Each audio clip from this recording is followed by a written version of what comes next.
live we should be, audio working we should have, and still be on the correct tracks for an eventual edit of all of this. Now, we begin the old jams. Thank God. Please be working. It should be working. I did a test stream. I just did a test stream. It's unlisted, so y'all can't see it, but I just did it. Everyone should hear. Everyone should be here soon. But we chilling.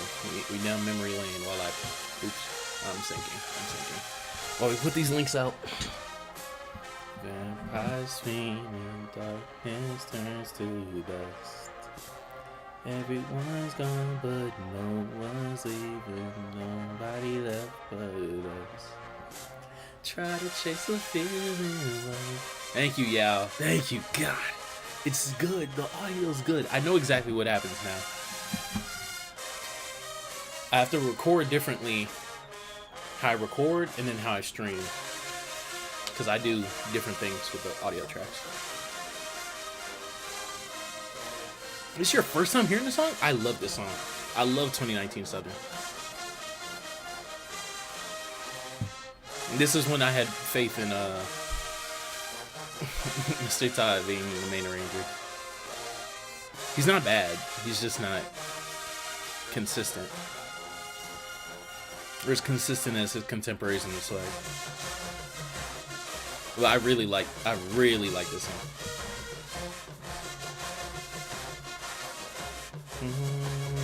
Just that away.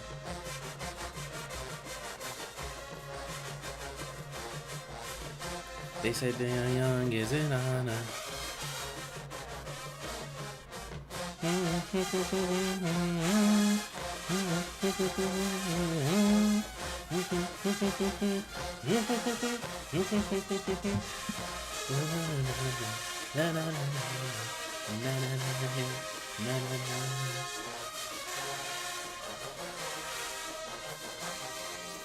One thing I forgot, and we might get into it after this. Now that was horrible. That was absolutely. You able to turn it up a bit? Yeah, I was suppressing it a little bit. My fault. It might be on here too. Actually, I'm just doing it because I can always edit it in post.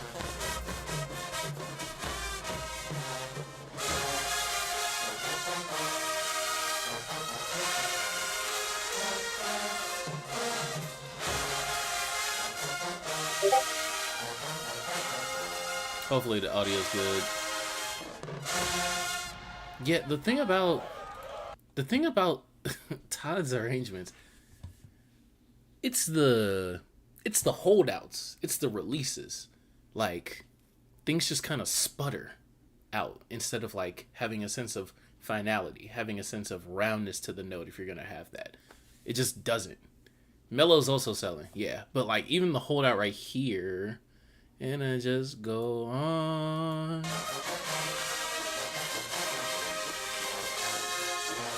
Like on listen back, this sounds horrible.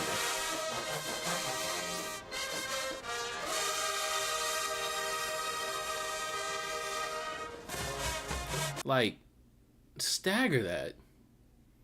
Please? For the love of God. Like, people going sharp, people giving up, people cutting off, but not like rounding off so they can see his cue. And it's like, gang, this is what you practice for. This is what you have section leader meetings for. You tell them, like, to stagger during that. Like, something like that sounds horrible. Thought this was a Simmons arrangement. It looks like Mr. Todd is no longer playing any more games. This is what bought Todd like a lot of grace in 19.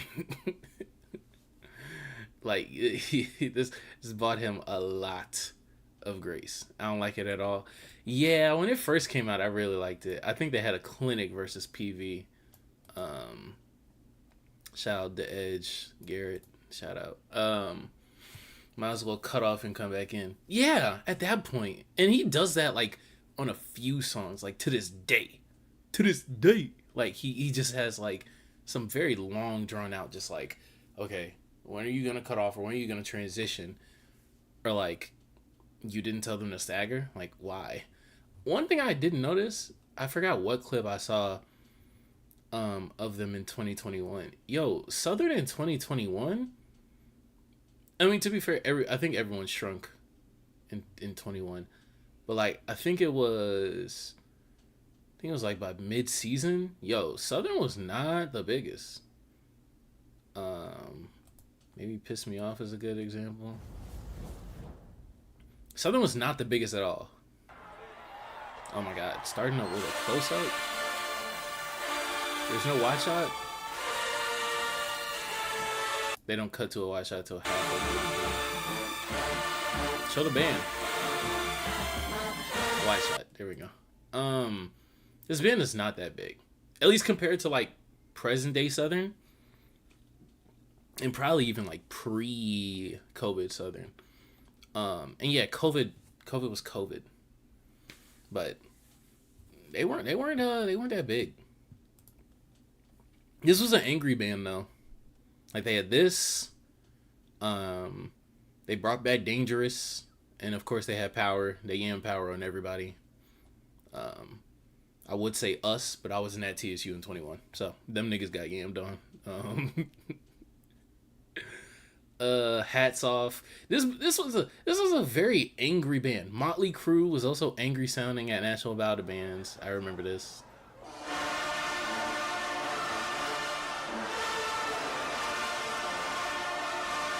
Yeah, this is a very angry band. Da da da da da da da da da da da da da. Industry Baby was great too. Correct me if I'm wrong. I think this is Collins' first song. Damn, he's aged just in 3 years, man. Oh, here go Trey. I done seen Trey around. I see you in Bedroom Podcast chat last night. We gonna get into it, trust me. Yeah, this was a very angry band. You was never really rooting for me anyway. Even this song, like if it was like maybe this fast.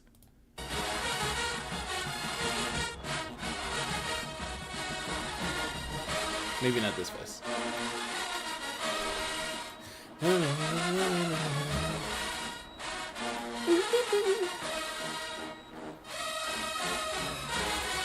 Oh yeah. That freshness, man. That freshness Collins brought to Southern, man. It was so needed. Forget SU, they trash now compared to their usual band. That is a fact. That is why we're looking at 2021 clips. I was gonna put it on the shuffle. We got a few other people now. I'm gonna go back to one more shuffle. Let's see what the algorithm has cooked up for us. No, we're not listening to Liberian Girl. Oh my god, stop. What do you have after this? Hollywood's Bleeding. We just listened to Hollywood's Bleeding. What's after? Off the Wall. No cap. The reason why this is in here is because I fucking love Off the Wall. JSU got the best Motley Crue. I think that Jackson's and Southern's was like at the same level that year. It's very rare that like they both play a song in the same year, and I think that one plays it better. Very rare.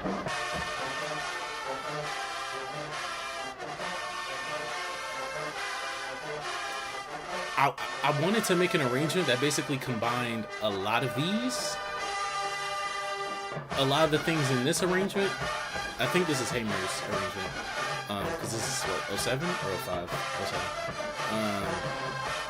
What's it called? I wanted to write an arrangement that combined some of these elements with some of TSU's elements. But then I heard O. Perry Walker play it. And I love O. Perry Walker's arrangement because I think it's a little bit different than Southern's. Shout out to not having enough horns. What's it called? 22 is the best new age band. For Southern, probably, yeah. I'm tired of this DawgTeam slander. See, I'm not a Tuba head, but let's get this Tuba slander straight. Ugh, Trey, you're killing me. Oh, Trey, you're killing me. You're killing me. Let's just vibe, man. Let's vibe before we, start slinging shots, right? Because like anything dog team is gonna get personal for me. Cause it's fuck them niggas. It's always fuck them niggas. But I can still be objective. And matter of fact, I got you. While this is playing, let's get the research ready. Let's get some reference material, right? That's what we need. Do they have individual clips up yet? They still some dogs in my opinion. They're still really good. Ain't no vibe. This nigga wants violence. Actually, no. Phone tape is actually better because it's from the side, so they have to be showcased perfectly. Perfect. Charles Murray. You're a hero, Charles Murray. Kisses and hugs. Is this their whole fifth? I mean, they play Raph during the game, I'm sure. Gonna leave that 9 to 5 up on the shelf and just enjoy yourself. It's not the same this year. Yes, and that's the thing that I think like some people are getting twisted. Living on the line. Oh, they didn't play it again. Yeah, that's why TSU's is better. All right, so this is literally close up to the band from the side, so tubas will be featured, right? I'm not doing them no type of dirty with like any of the reference clips that we're gonna have. Let's go, Lay. Okay, this is at normal speed. Let's go, Lay.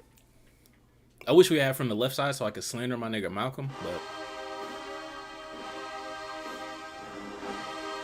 that's a good chord.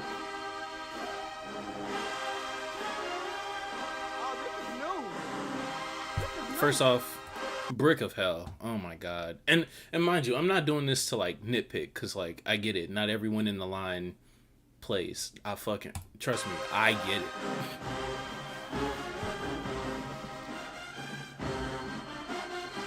But also I don't get it, cause I've played in some of the smallest tuba sections in the SWAC, and every year that I've been in a fucking section, we was fucking eating. So as much as I do get it, like, don't get me wrong, like, not all my CBs, not all my crabs, not all the crabs from this year, not all them niggas is knocking dicks in the dirt. I fucking get it. This ass arrangement. I don't think this arrangement is ass. I just think this is some 2017 ass shit for them to play. This is some shit that, like, they would have played. Yeah, 2017, 2018. This is a fact. If you DawgTeam in any band, they would be too loud and powerful for any band besides Southern. Not true. Not true.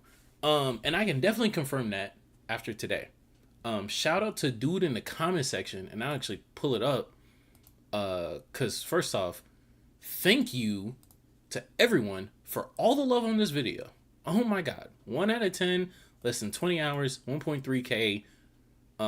Everyone saw that KB wasn't getting his video up, so they went to everybody else, including me. Thank you. Including the comments. I'm gonna respond to Ricky in a second, but I'm looking for a specific one. So it has like 13 comments to it. Right here. Old dude Chisholm, DawgTeam alum, right? He was commenting. Someone was talking about DawgTeam or whatnot. I'm sure Trey, I'm sure you probably saw this if you came to my comment section. What's it called? And his whole second paragraph is talking about like DawgTeam, their step down and whatnot, blah, struggling. DawgTeam alum in here comes in. He's talking about the horns, fixing the horns. Now, I forgot what it was. It might have been a meme on Facebook, but someone was like, looking at a close picture of their horns and like, damn, look at this dingy ass shit. These poo ass niggas. Y'all got so much money, but y'all can't fix the fix the shit. What's it called? What'd you say? Put TSU tuba section in JSU. Y'all gonna be like, what the fuck? JSU is no balance. Tubas won't be heard at all. The difference is, and the reason why I don't think that argument like really works is because Jackson arranges for DawgTeam in their specialties. DawgTeam is just a little down, but they still pushing. The thing that's so like, I won't say worrying about DawgTeam, but so like interesting about DawgTeam is that the parts that like put them on the map for real, like stealing those cores from TSU, a lot of like dissonance, that crunch, do do do do boom, those type of rhythms type shit. And then like, you know, leveraging the fact that you like have such a wall of sound because Jackson's trombones are always fucking amazing. So you could have a wall of sound into a up chord on the upbeat. Probably the biggest example of that is Danger 2019, JSU 2019. Danger. It's gonna be Crankfest. It's the loudest shit anyone's ever fucking heard. Oh no, not Danger. Dangerous. Not Danger. I'm tripping.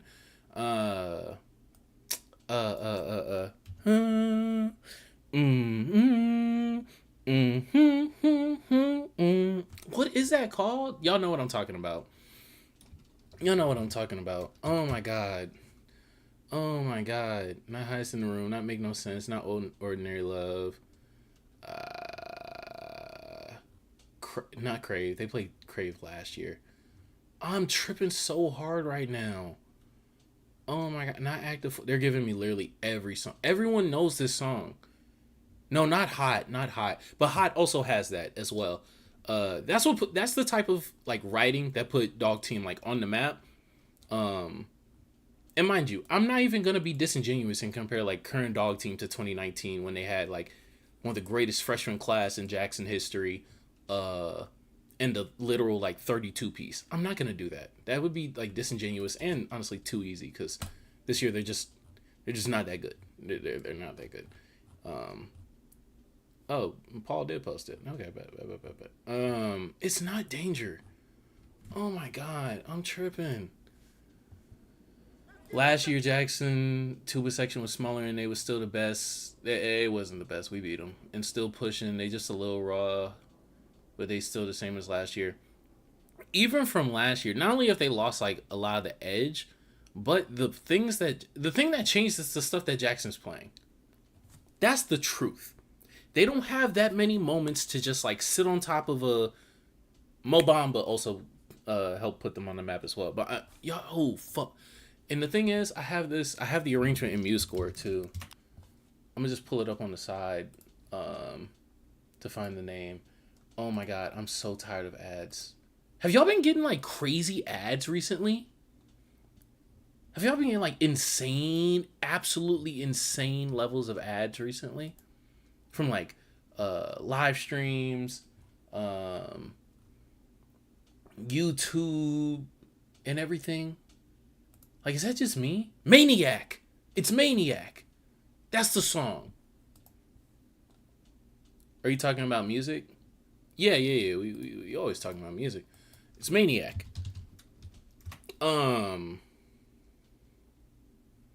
we go. Yes.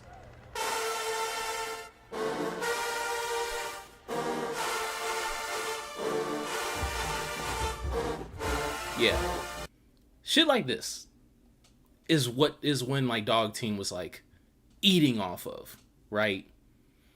YouTube want that money, so they be putting ads in there, so many ads, and all the ads be a minute long. Facts, bro. It's so insane.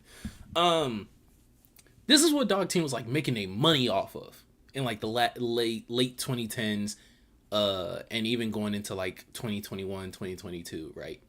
Because like we can all probably acknowledge like whatever year JC was section leader last, like that was probably like the last hoorah for real for like DawgTeam being like undisputed. And even like I think JC's last year, like that was the year that Ed really got like Southern like on that shit for real. Because like all them seniors came back for an extra rip and the freshman class was pretty solid, etc. I say that to say Jackson's not playing shit like this no more. And when they do, the rest of the band like kind of doesn't give a fuck. And so they kind of sound like they don't give a fuck. And so because of that, you don't have these like simple chords, these Do do do do do. Oh oh oh oh oh oh oh oh oh. You don't have those bass lines anymore for DawgTeam to just bounce around on the same appragio surrounding like G or D or something. Like you don't have that, or even C. Like you don't have that anymore. And so because of that, they're getting less time to shine. You add that with the fact that the section is half freshmen now, and those freshmen aren't as good as 18's freshmen were, or aren't as good as 19's freshmen were. And I think they have less old heads. I think they have a lot less old heads right now. I think out of their upperclassmen, half of them are probably sophomores. I think half of them are sophomores. I think 23 is like half of their upperclassmen class. And so you add that to the fact that the band's not catering to them anymore. And because of their style, and that's why I was pulling up the comment section, because shout out to Chisholm, but I basically asked him, like, you know, how the section like developed their style. Because as an outsider, as someone who was in high school during this, watching all of this, watching Jackson's run, watching DawgTeam's run, going back to 2016, 2015, 2014 to see like what changed or what grew was the style. And so enhance. It didn't really enhance. He was DawgTeam. He marched from 11 to 15. I think he said, 11 to 15. He said 3015. Crazy. He said that when the style was first established, from his section leader Mike Tanksley, Georgia native, RDO, etc. They had this exercise called spit rice, where they would just like launch rice, try to project it as far as possible. But even from how he explains it, it's not from the tip of the tongue per se. At TSU, that's what we learned. Shout out to Jen, shout out my nigga Mike, shout out to Fred, shout out to T-Po, shout out to Kelvin, shout out to everyone who has been a part of like reforming P5 basically like since COVID, who has like put in place the style over here. But we are very much like, we're closer to pecking. They're not pecking. The sound is still resonant, but it is very much more so the tip of the tongue. And why is that? It's because TSU, on my crab year, we came in playing something like I'll Be There. For a bass line like this, you have to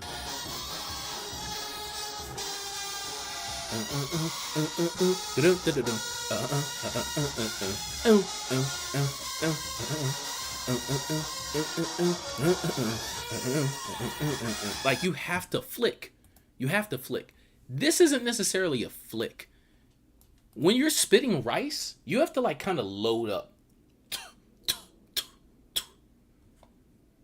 Like you really have to load up. And also what's it called? He did say that like number when he came from two different eras of playing, and then like adjusted, but also like nowadays everything sounds connected. That is the way that the band is, that's the way that the section is playing. They played stuff like that all last year. They just stopped playing it so much because songs sound repetitive, and people were saying without them tubas, JSU ain't shit. Like, bro, every band has one section that they fit the style and play. Not every band, well, bands are starting to kind of get away from that. And it kind of began with Jackson, or not began with Jackson, but it kind of like grew with Jackson, with Jackson's change from doing that. And I agree with you. They still have stuff like that. Like, shit, this year they brought back Rich as Fuck. Like, that's all Rich as Fuck is. But even like Rich as Fuck, no,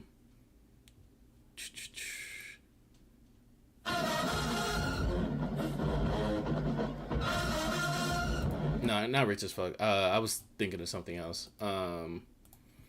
But yeah, they don't have as many of those. Like, they don't play as many of those. They play a lot of like full pieces, and a lot more busier bass lines, which number one doesn't give them that much time to shine, and number two, because of the style that they've adapted to, playing everything connected, and then even before playing everything like connected, their style of tonguing wasn't built off of like fast flicks. it leads to them like kind of slowing shit down. It leads to less impact on faster paced songs. And before they could get away with it, even in 2019, even at what we're considering, I guess, their peak, they played Bad Guy. Bad Guy's fast as hell.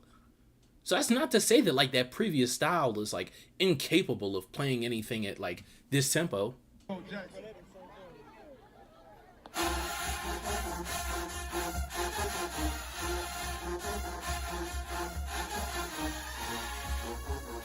But even when you hear them go from truly listen, and I know this isn't the best recording, but truly listen to like when they make that octave jump down, how long that first note is. Grong, oh oh oh oh oh oh oh oh oh oh oh oh oh oh.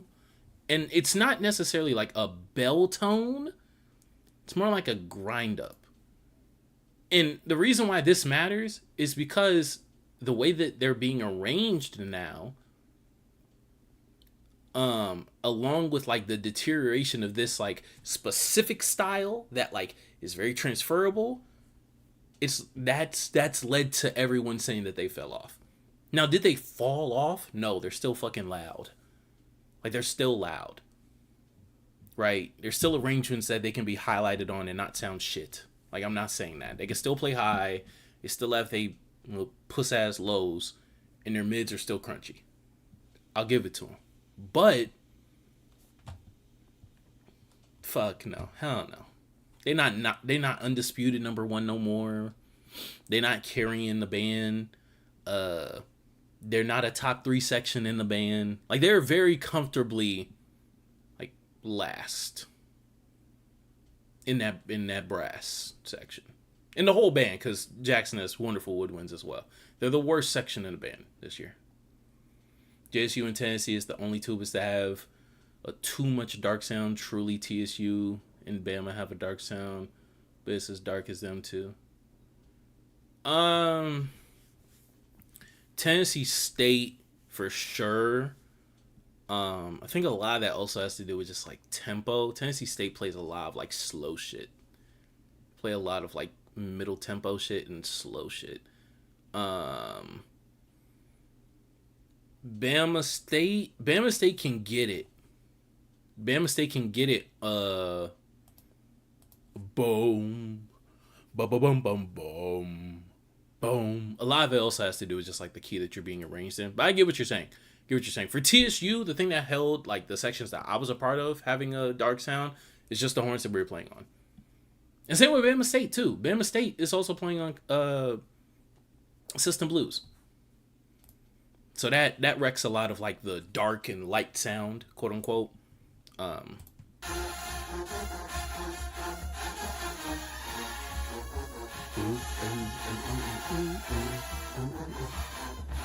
And I'm telling you, compare this to like that last song that TSU plays, like how the tuba sound on that.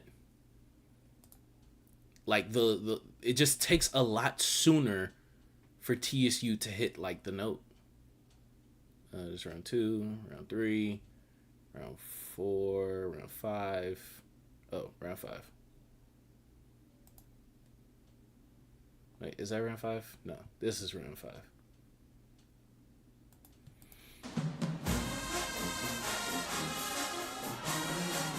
Yeah, back at it. That's all I was humming for Bama State.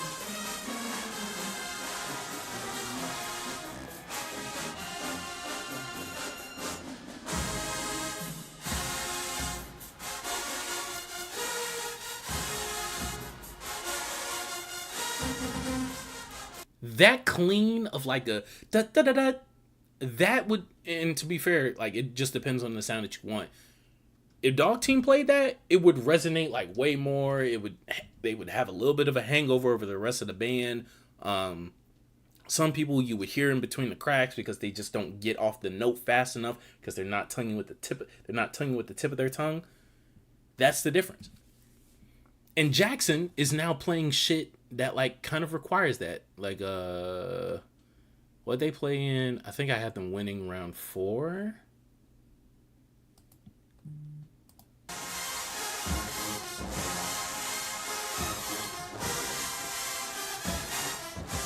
Like, they can sit on this a little bit, but even then, like, do you really hear, because of the way that they're tonguing or not tonguing, do you hear the impact of that note as much?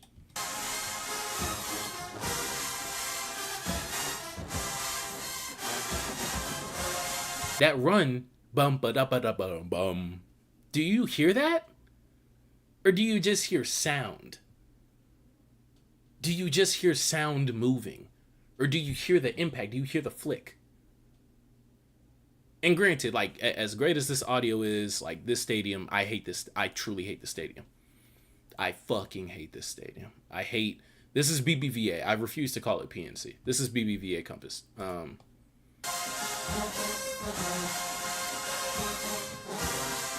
even this, like, they sound good. They sound good. Da da da da da da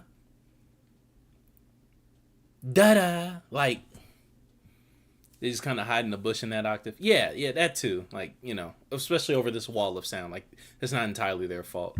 But with that wall of sound, in order for the impact to be heard, you gotta tongue harder. That's not their style. Their style is not to tongue harder. I've tried to play, mind you, let me give you a little bit of backstory. Before I came to TSU, I was not in a band for like 3 years. I was not in a high school band for like 3 years.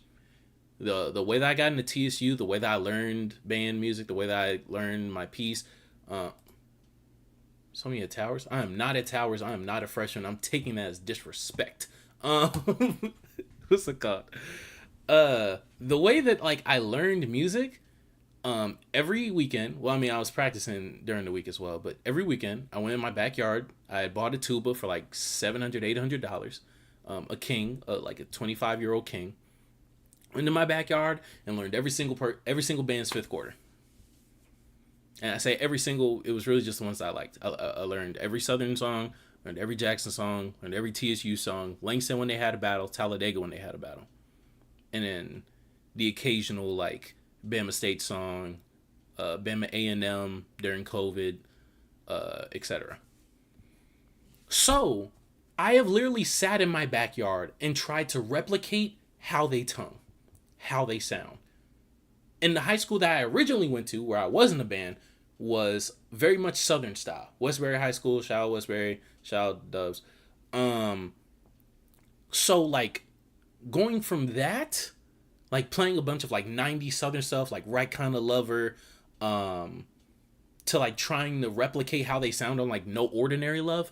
Oh, oh, oh, oh, oh, oh, oh, oh, oh,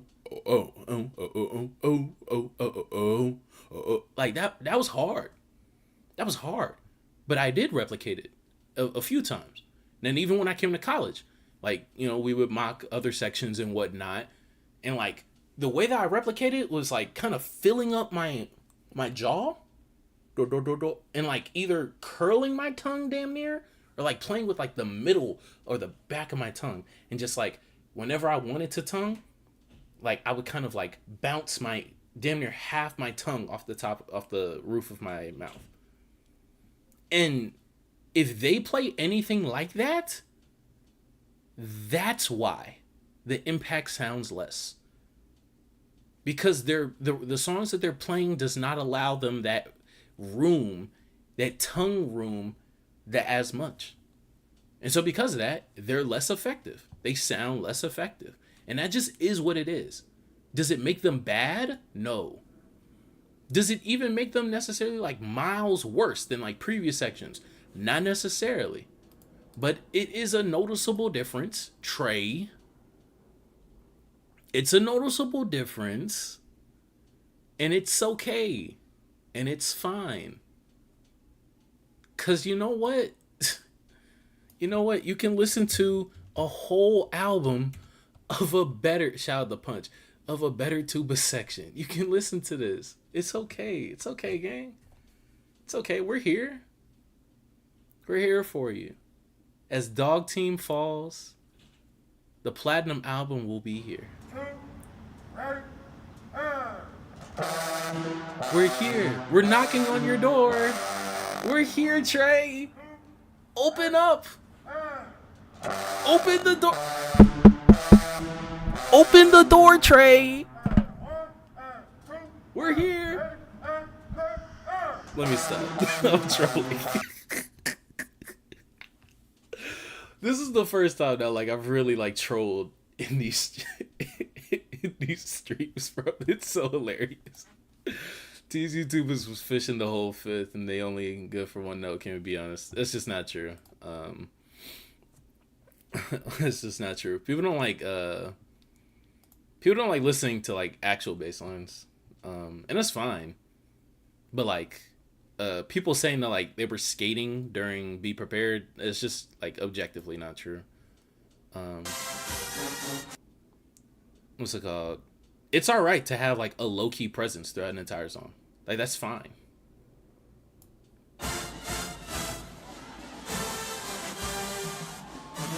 Right here, niggas are literally like playing unison.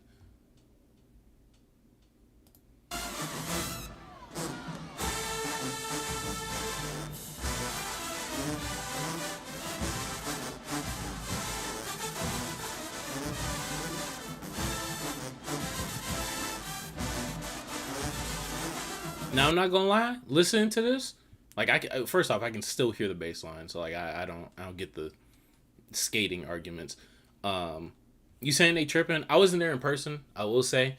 And what's it called? If you told me that like how many are on this side? 8.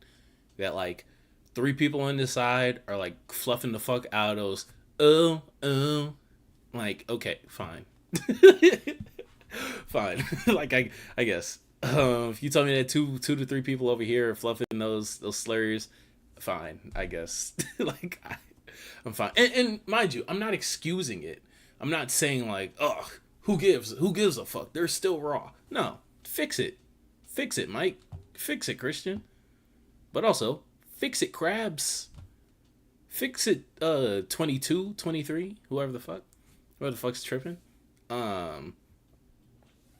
Whose song is this? Fix It, Hunter. Like, you know, of course. But I don't nitpick either sides, truthfully. Like I don't make it an effort to nitpick either sides. First off, I'm not I don't know every instrument like the back of my hand, so I can't nitpick. Like I just can't nitpick. Kamal says top 5 SIAC bands. Good question. Let me open the Google Doc. We'll go over this. These are my updates from last week. I haven't updated it for this week, but I didn't put out anything. We didn't even do a stream last week, and that's completely on me. That's completely on me. Top 5 SIAC bands, though. Right now, Miles. I haven't heard K-State. I don't really know where they're at, but yeah. Haven't heard K-State. Are any of these guys in this? I think Albany State's SIAC, right? I think Albany State's SIAC. I know they're not MEAC. Oh my god, there's literally something called Albany Street here. Yeah, they are SIAC. So Albany State second. I really like Albany State. We'll try to get to that battle that they had if possible. But yeah, number 1 would be who I say Miles, then Albany State. It'll be amazing to see Mr. Brooks grow over there with the instrumentation as they continue to grow. Central State is SIAC, I think, because once I saw that they were SIAC, and I was like, oh yeah, SIAC does not give a fuck about geography, because these niggas are in Ohio. Oh my god, please just tell me what conference they're in. Yes, they're SIAC. Okay, so yeah, Central State would be 3rd. Central, yeah, that's the Ohio school. Not North Carolina Central, just Central. Then Fort Valley. Fort Valley got some nice tubas. No, not North Carolina. Just Central. There is Central State University. Look, and I don't even blame y'all. I don't even blame y'all. First off, they used to be Wilberforce. Now there's another Wilberforce. It's so confusing. It's so insane. Someone owned me in the chat. Well, in one of my comment sections, during the summer when I was like, yeah, I just know about like Wilberforce in Ohio. Like, I think they're running Ohio right now. Someone was like, what? How are you a bandhead, but you don't know what Central State University is? I'm like, gang, I'm sorry. I am truthfully so sorry. If I made an ignorant statement, my fault. I don't know what the fuck Central State University is. So I looked them up. I'm like, oh, I've seen this band before. Like, I saw them literally, like, they were at some type of Legacy Classic or whatever. I think in the spring 23. And I saw their performance. Yeah, no, in the fall. This is the same battle that what's it called? Talladega was at. And I saw them, and I, not paying it no mind, I was like, oh, that must be North Carolina Central or some shit. Little did I know, they're the fucking biggest HBCU in Ohio, I guess. So yeah, but to answer your question, top 5 SIAC schools, SIAC bands: Miles, Albany State, Central State, Fort Valley, and then goddamn fucking Clark Atlanta. They so ass. They so ass, man. Goddamn. But yeah, that's the answer to that. So tell me who got the best tubas in the SWAC, and don't say Southern just because they lie. It's not Southern. They so damn shitty. I agree. In the SWAC, oh god, I don't know what to look. Y'all see me pulling all of this up. I'd be having to remind myself constantly, like, what schools are where and what the fuck. Gremlin sounds really good. Gremlin sounds really good to me. Their arrangements just kind of let them down, but I really like them versus Jackson. We didn't get to that battle last week, but I did. I like their coming out party. PV some shit. Alcorn sounds pretty good. We'll get to them later this stream. Not FAM, not BCU, not Valley. They sloppy. And have I heard A&M aside from their showcase, which sounded shit? Bama State, I haven't heard them in a few weeks. To round out like a 3, since we're saying the SWAC specifically.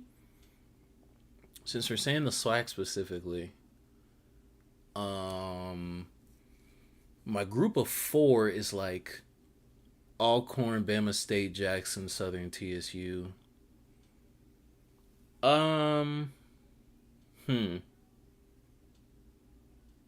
TSU's loud as hell. It's not quite the wall of sound. Nah, Valley got their shit together. Yeah, please don't.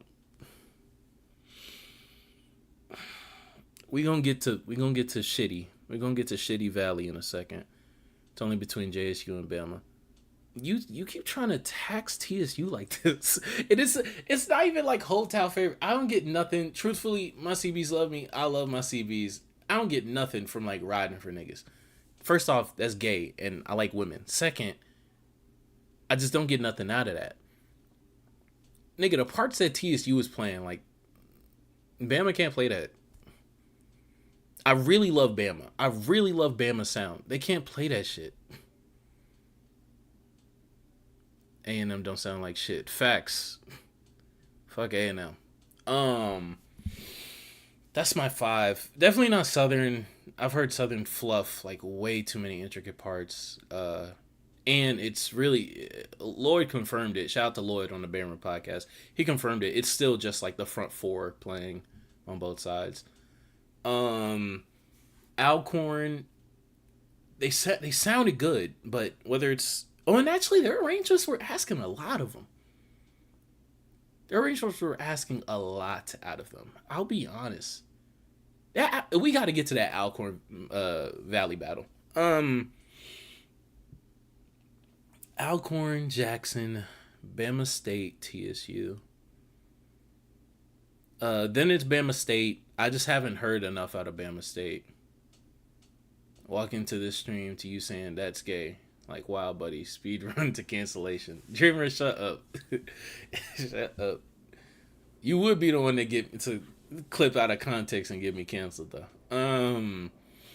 But yeah, from what I remember about Bama State, like they didn't play a lot of new shit yet, and their old shit didn't sound spotless. So I just can't put them in this kind of a. And I think one of the clips that I heard from them was like super off to the side, and it wasn't like real sound at all. Not real sound from the tubas. I'm saying like something to really judge them off of. So I think that would just be unfair. So top three would be Alcorn, TSU, Jackson. In what order?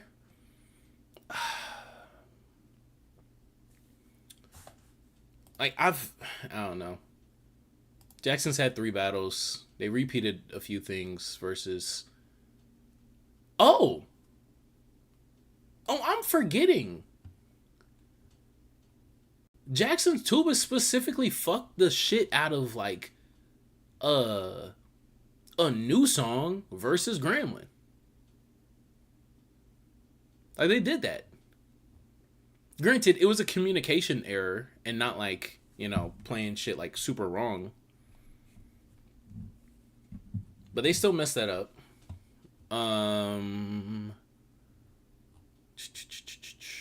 Yeah. No, it wasn't the 0 quarter. It was the fifth. I think that's probably the biggest mistake out of the 3 of them. JSU still won, even though they raw a little. I mean, I think it comes down to preface. So if you say they're number 1, I guess, man, it's miscommunication. Yeah, don't have the miscommunication. What? As a nigga who was in the front of a tuba line, nigga, don't have the miscommunication. Communicate. If who's in front? I think his name is Marcus. If Marcus has to take a few notes off to turn around and yell at niggas, his line is not that long. First off, it's like 10 or 9 niggas. Second to last song. Did they repeat?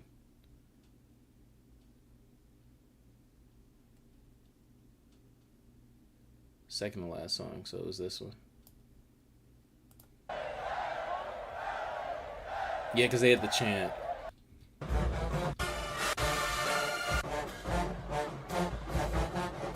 And actually, I looked at this, like I enhanced it and whatnot, like on my phone or whatever. I think this is actually on little. Let me full screen this. Look closely. Look how he's gathering the band. Gathering the band. 2, ready, and it's not right there. Hold on. Sorry, I blew balled y'all. I'm sorry. But he dancing, he talking this shit. Yeah, it's after the fucking we're giving you an L. By the way, top 2 stadium to play in. Oh my god, top 2 stadium to play in. Cranking on Graham is so fun. It's so fun. It comes second only to Alcorn. Cranking on Alcorn is magnificent. Oh my god. Cranking on Alcorn is heavenly. If you haven't had the chance to bust Alcorn's head open, please just go there and watch a band do it. It happens every year. I promise you. Yeah, that's on him. So he's gathering the band back. He realizes no one's paying attention. Like absolutely no one's paying attention. Then he tries to tell the woodwinds, because the woodwinds saw him, to stop and then get back to it. Bama State. I've only been in Bama State Stadium once, and that wasn't even to play them. That was for Honda. Bama State gets taxed because there's the surrounding of their stadium looks like a war zone. Yes. I'm convinced that when we practiced on their field and went back and came from the back of their campus to get to their field, I swear to God, I was walking through the remains of the Civil War. Oh my God. It was so depressing. I felt like so many people have lost their life, like right outside their stadium. Like genuinely, it's like the second most depressing thing I've ever like seen like on a band trip. The most depressing thing is Jim Hill High School. Not because of Jim Hill. Jim Hill is a great band program. Shout out to their field.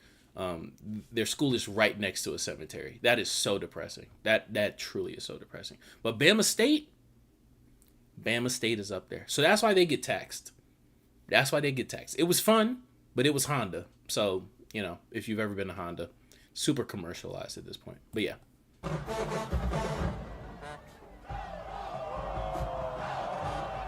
Yeah, and he has to tell them to keep going because of his mistake. But the band was supposed to come back in.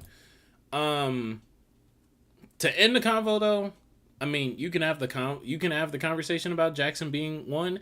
I think that there are just a few arrangements that Jackson plays that are like so easy for them. This being one of them. So easy. What's this? And even song, because I think this is the Rickroll shit, I believe. 2, ready. Oh no, never mind. I forgot what this is called.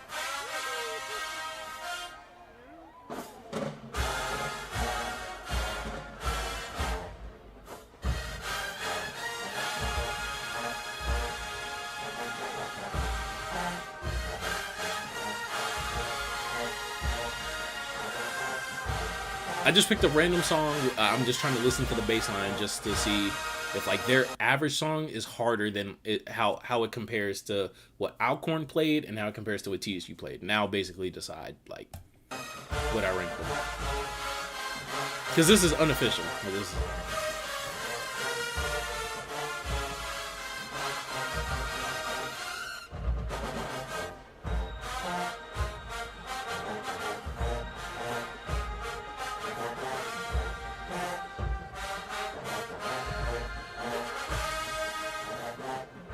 Like even on a song like this where like it's mellowed out and you know it's not necessarily a power ballad, they still like they're in the pocket. They're not styling anything.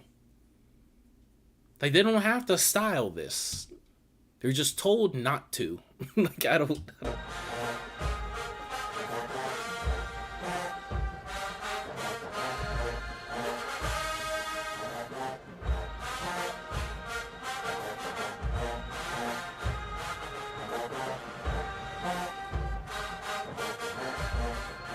And this isn't necessarily like more impressive than like TSU playing like a busier bass line throughout the entire song, but you hear them a little bit less. Like this isn't like more impressive or less impressive than it in nature.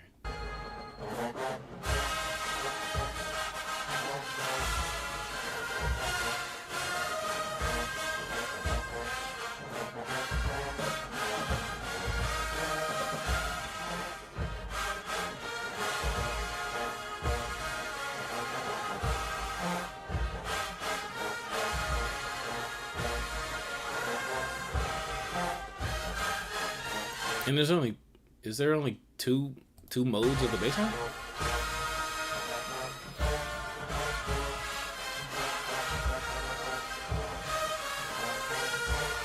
Repeat.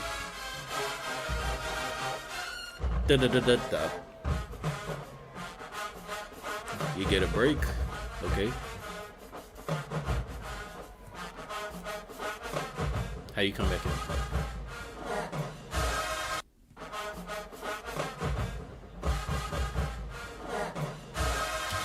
Come on, Trey. Trey! Stop! Stop! It! Stop!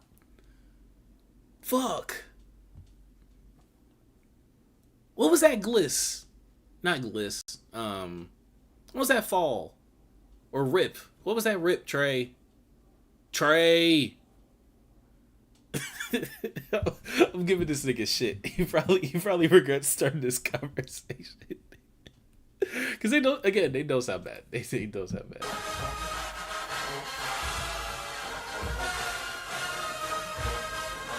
This is the same bass line as the verse, I believe.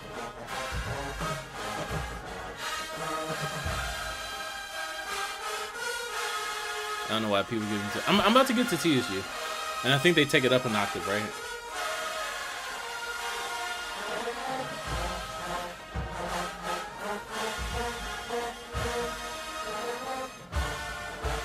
Damn, the not tonguing shit just pisses me off so much. Do I pick something from Jackson or do I pick something from PV game? We'll let the cards decide. Whatever comes up second. When I just type in marching band. Halftime show, fifth quarter. Fuck it, lose control. We'll just take a song. We'll just take a song. They had Brian over there for too long. What the? No cap. There's nothing Simmons is doing for them Tubas. There's nothing TSU does for them Tubas. TSU got good arrangements, but they can't execute for none. Like, be real. If Southern and Jackson can't execute, they would be like, oh my God, I thought y'all was the top dog. I don't understand. People say execute. And I get what you mean. Like, you mean like, okay, how well are they playing what's on paper and putting that into the horn? But, like, what are the specifics? Like, are you referring to, like, articulation? Are you referring to just, like, note placement? Are you referring to phrasing and supporting of the phrasing? Are you referring to dynamics and, like, how that's supported and whatnot? This isn't just with you. I like, whenever, shout out to my contemporaries, my fellow reactors and, like, content creators. But, like, when people say, like, oh, man, it was a good song, but they just didn't execute it quite. Like, nigga, you have the time. It's your platform. Pause it, take a break, explain it. There are definitely times where, like, if we're talking about as a band, like, yeah, trumpets could, like, be more supporting. Trombones could decide on the point of release a little bit better. UFOs could, just be a little bit cleaner with some articulation. JSU played y'all songs from the fifth. It would be played better. The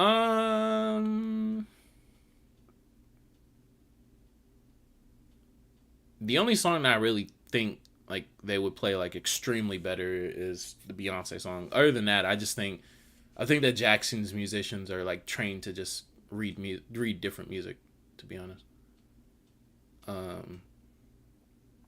Do I think it would sound better? Yeah. I think that's the difference between like it being like quote unquote played or executed better. It would sound better because it's a bigger ensemble. And like Jackson has more better players because they're a bigger ensemble. But like I promise you, the same level of, we're not going to talk about y'all trumpets because we all know y'all don't have the power for the manpower for it. Yeah. Like that's whatever. But like literally, and mind you, I'm not making this personal versus Jackson because like I feel the way I feel about the battle. You feel the way that you feel about the battle. That's fine. That's fair. What's it called? Just like on a musicality point. And I hate that word on a blanket too. In terms of quote unquote like execution, like let's listen to this song for example. Let's listen to this song. And I'll talk about like execution.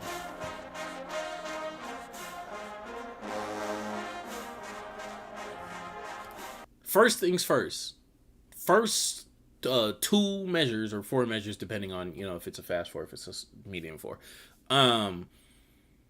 First, however many measures. First thing that jumps out to me is measure 1 or note 1 that the mellows or trombones had to match pitch on. Had to match articulation on. They didn't. Some trombones were a little bit lazy with their tongue to start off, but they corrected themselves. But even now, it's not consistent. Is it da da da da da da, or is it dee dee dee dee dee dee, or is it da da da da da da? Like how are you doing that? And is it consistent from literally da da da da da da da da da da da? And you can hear, and it sounds a little bit worse because UFOs are all matching articulation, and they're doing the melody. And so then everyone's getting in the way of the UFOs if you play a little bit too long. So in terms of like that for execution, yeah, I get it. Let's get to. We're focusing on Tuba stuff right now. Full bell tone. Fade out.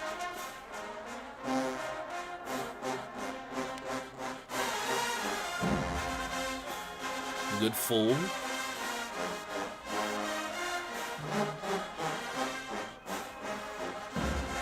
Wanted a little bit cleaner.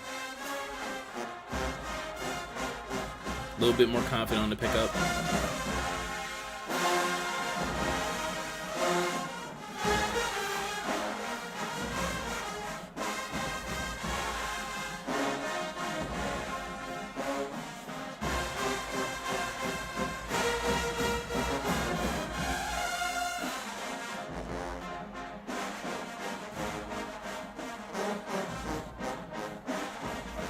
That was a little bit cleaner.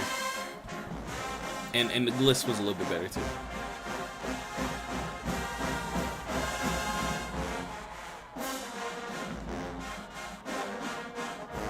A little bit better on the pickup.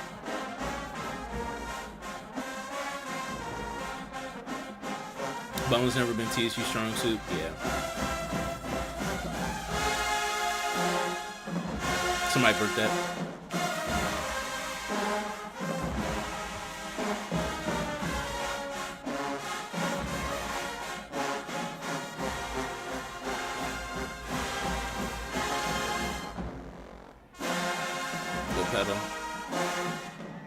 This is a bad comparison specifically to to Jackson, because they didn't come out like at all song.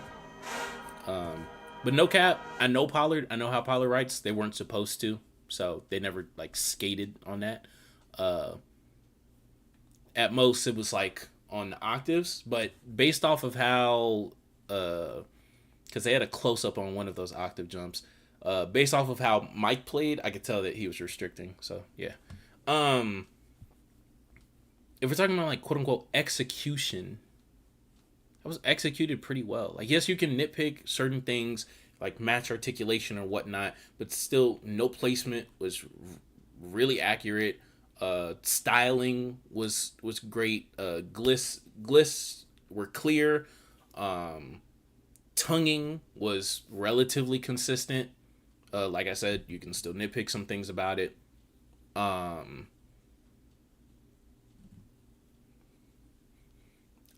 not understanding. JSU lows go crazy when they play. They just barely play lows. It depends on the day. Some days like they go crazy, and I can use just like the different time. We can literally go to all 4 of their games so far and listen to how they played rich as fuck. It sounds completely different every single time, and that song begins with lows. Oh.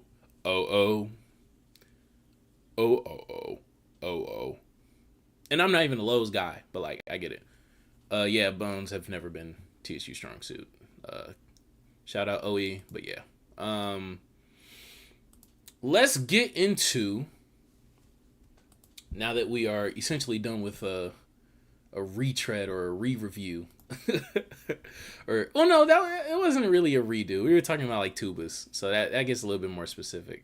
Long story short, Trey, I get it. If anyone's calling DawgTeam bad, they're not. I hate seeing myself this many times. This is very eerie to me. Let me get off the screen and fast. Here. What's it? Yeah, they're not bad, and like don't let anyone say that they're bad. They're not garbage, but are they as good as they were before? No. Are they an undisputed number 1? No. TSU plays execution. Go listen to that song. Game director wrote for y'all in the 5th against JSU, Lion King or some shit. But yeah, we all know he can get the right I'm assuming you're saying what's it called?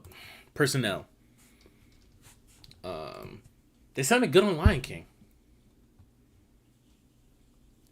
And I'm only doing this because he said a specific song.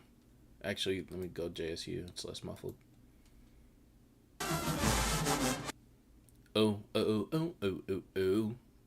Yeah, that's a bass line that like yeah, Jackson might be able to like play it just as good, maybe a little bit better. Um, like listen to.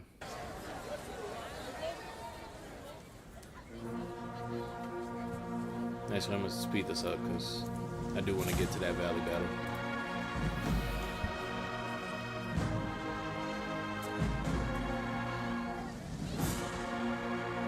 Stagger or circular breathing for holdouts.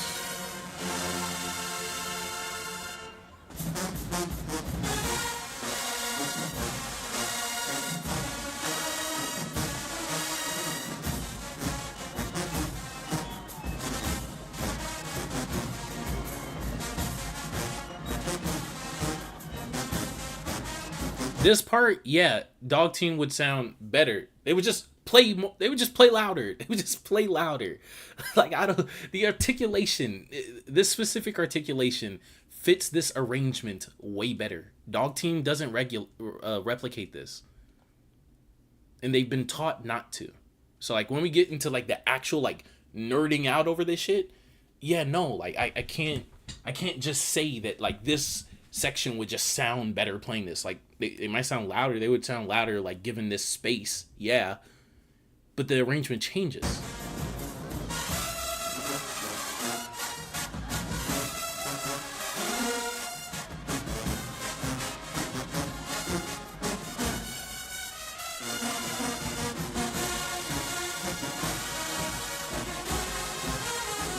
And yes, I do have it sped up, just so, you know.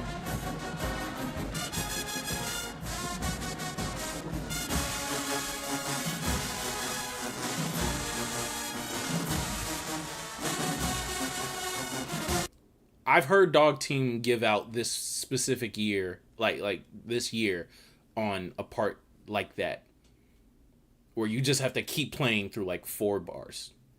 Like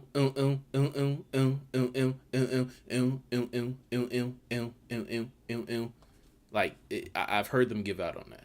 Like I've just heard that.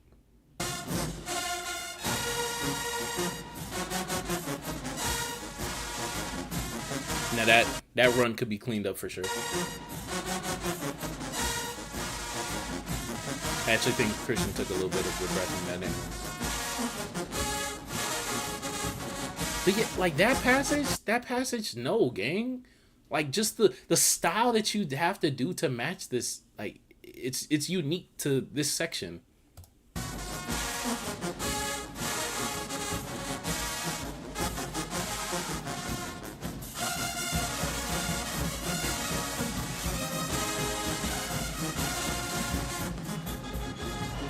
Alcorn White Valley knows. We're gonna get to it.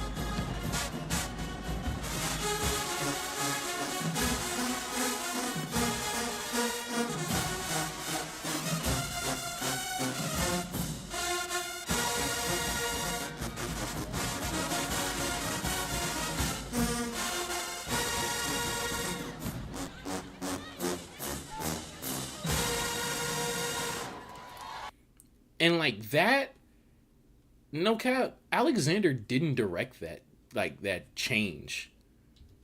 He didn't direct that tempo change. I'm finna full screen it.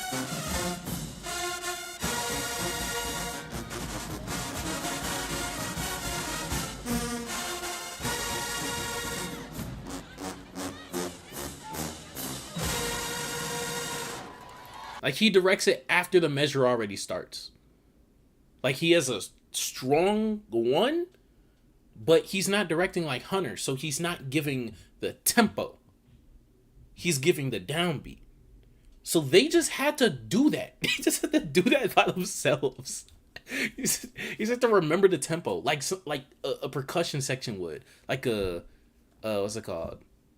Like I don't understand. TSU issues that they be sticking out on that support cast is that they be the ones sticking out that support the cast, that the support cast don't help in like they should. Wait, what? Are you saying like not everyone is like pulling their weight? Is that what you're saying?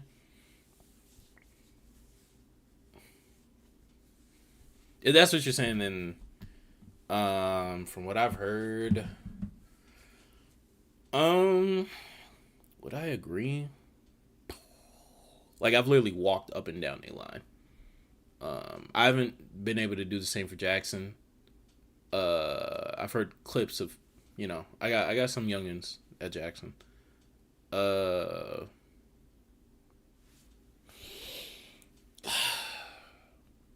Jackson just cuts their fat. Yeah, supporting cast not helping the first. Okay, fair. I guess I would agree. I think I would agree from walking a line. The reason why I don't think it matters as much is because I don't even think Jackson, from what I've heard about Jackson, I don't know if they do this. The way that TSU lines up, like, the first two each side is like your best two. Your best four. Honestly, not this game. To be honest with you, not this game. This game, back left is better than two. And then front two over here, yeah, that's the top two on this side. And then like it's mixed in, like support is mixed in.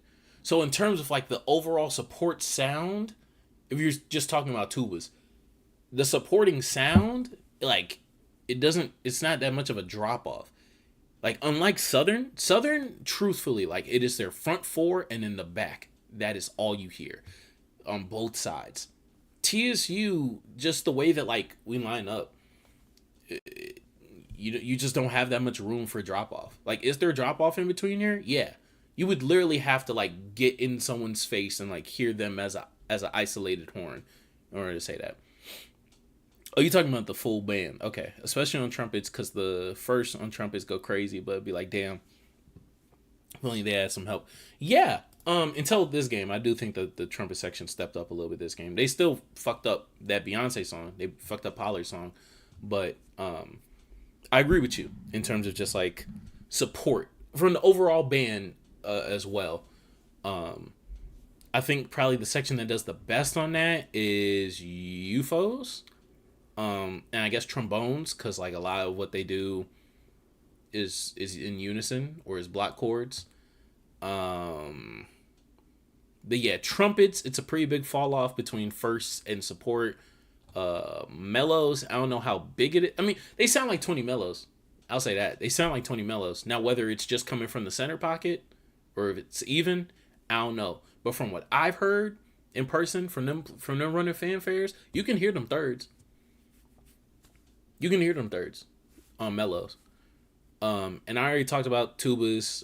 Yeah, you could probably make the case that like, their weak links are a pretty big drop off, but they're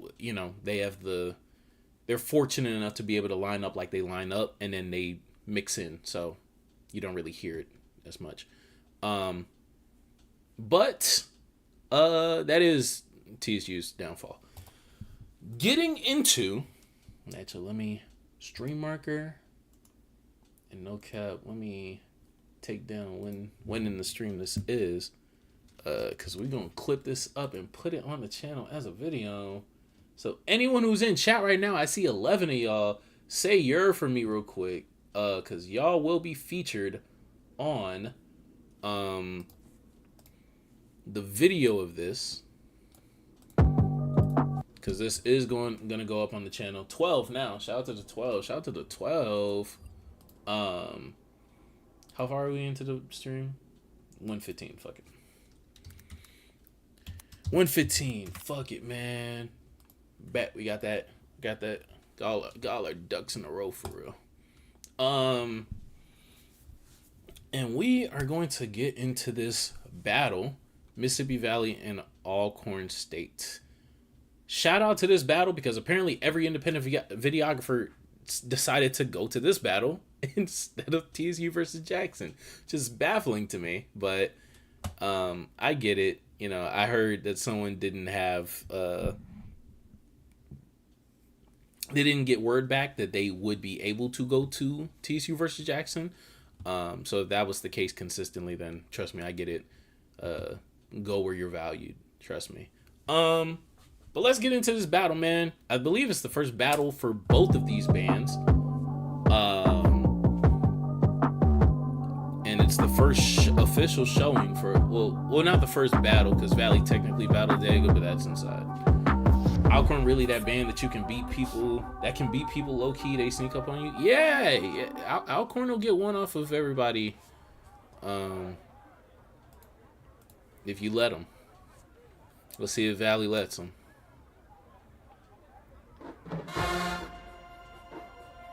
Good first note.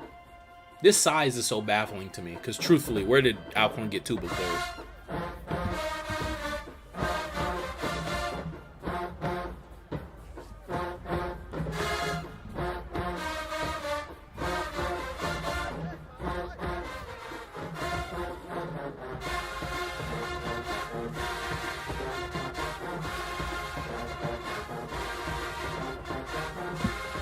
Good tonguing from UFOs. Good wall from trombones.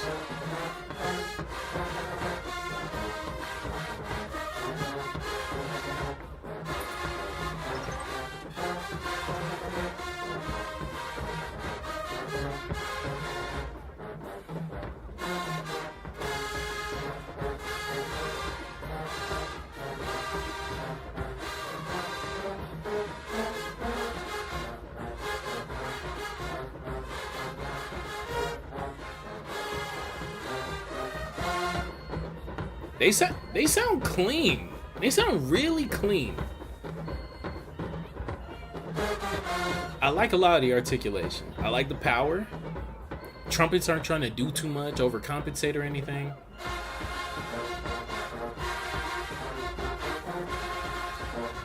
This does not sound like 30 tubas though. But I don't need them to right now. I don't need them to sound like it.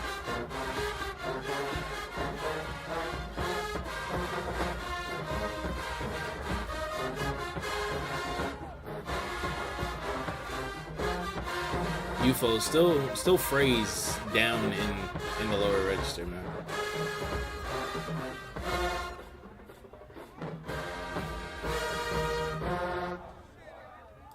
Okay, that's not bad. That's not bad, Alcorn. That was cool. 1.5. This is literally the most dangerous band in the SWAC to me, Valley. Every time they play, it could either be good or dog shit. There's no in between.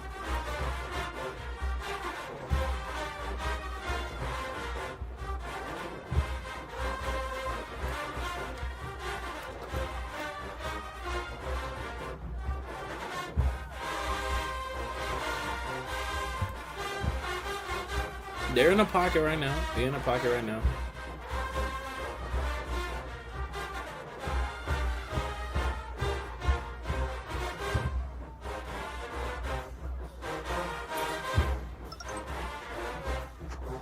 mean, they have the numbers to still be heard while still playing underneath the band. I mean, like with upper brass.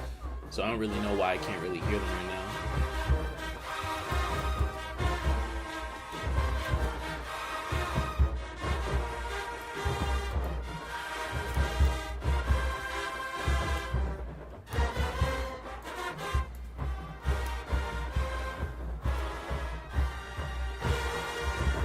That last note is so whatever. One. That didn't really do anything. That was that was so whatever. 1.5. Alcorn wins round 1. Let me know what y'all got. Let me know what y'all got in the chat.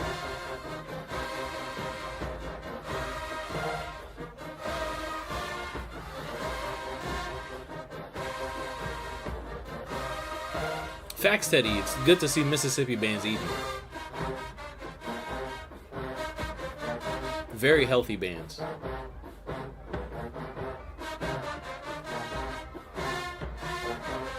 Good accent, the UFOs, and matching articulation.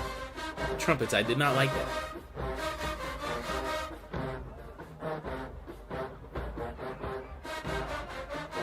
Tubas are just staying simple in the pocket, cool bass line.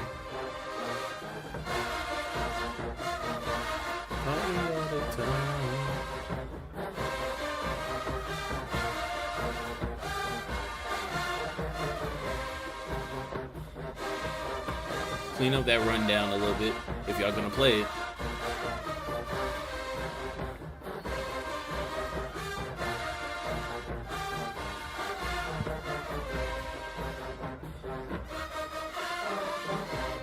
All right, trombones, the Samir. That's how you break up unison. That's how you break up unison. You have a good either counter melody or like underneath. I was trying to hear woodwinds. Ah, trumpets.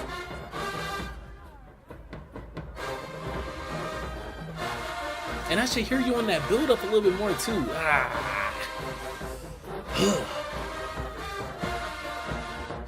Alcorn up one. Facts, Wolf Bang.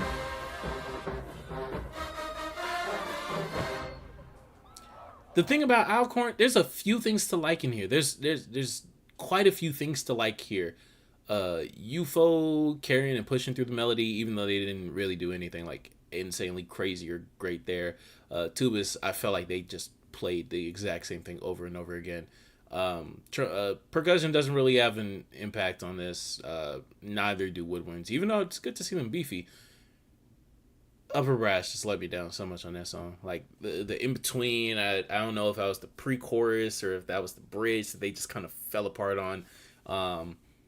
All the lead-ins fell flat. They didn't really lead into the main melody at all. God damn. And for an arrangement for a song that's been played countless times by Eddie Murphy. Yeah, one. Oh, close-up shots. He's hype. He's hype, guys. Dude with dreads for Alcorn staff. He's still there. Do high school too. Yeah, no, Drew be doing this thing.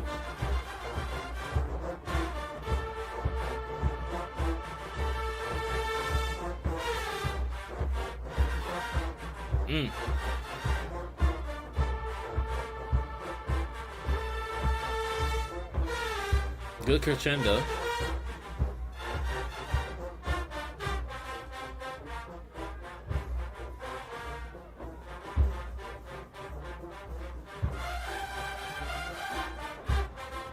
Alright. Okay. Oh, I thought that was Josh. Oh my god.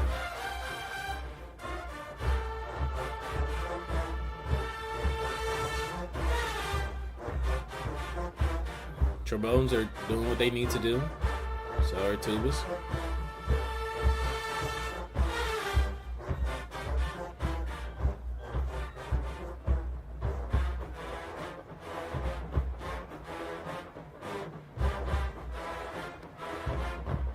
This is their best song of the fifth.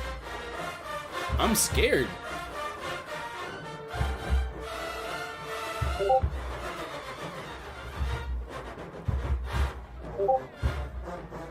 This is the best it gets?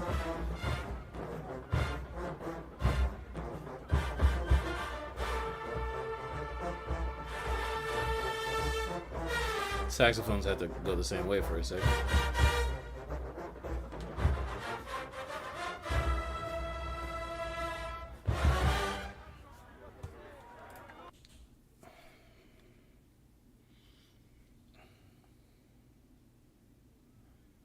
It wasn't bad.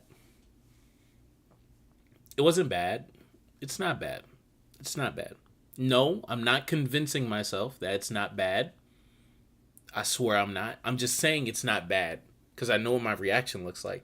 My reaction is like this because Wolfsbane just said that's their best song of the fifth. Wolfsbane, that's a 1.5.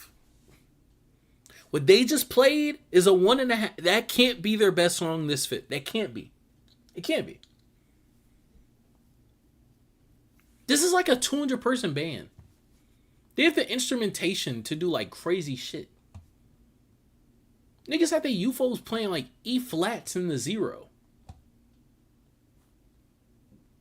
What do you mean this is their best? What do you mean this is how good it gets? They just played this entire song on mezzo forte with like some of the most like high school rhythms I've ever heard. They played it. It didn't sound bad. This is it? This is...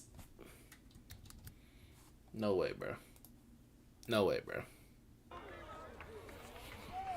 I refuse to believe.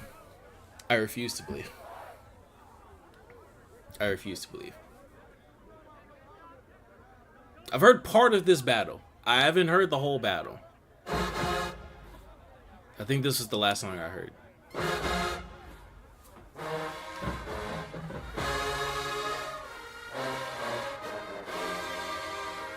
Alcorn. Them tubas, I heard that.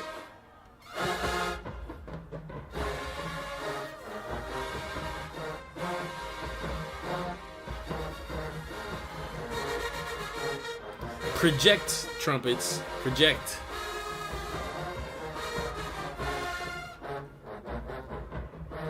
I think on that melody, I couldn't tell if they were, but I think upper brass should have been together on that melody.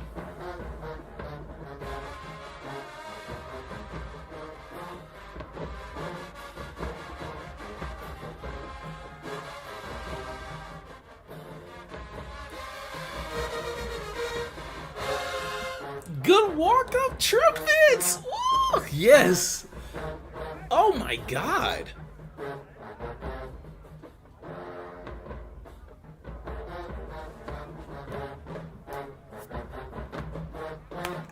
Alcorn's good.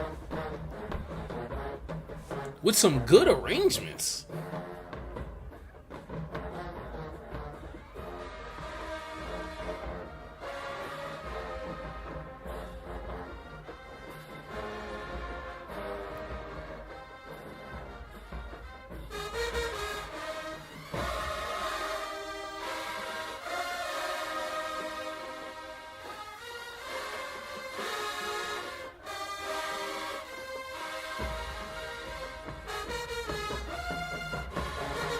Good exposing and leaving upper brass to really finish those phrases, leading into those melodies.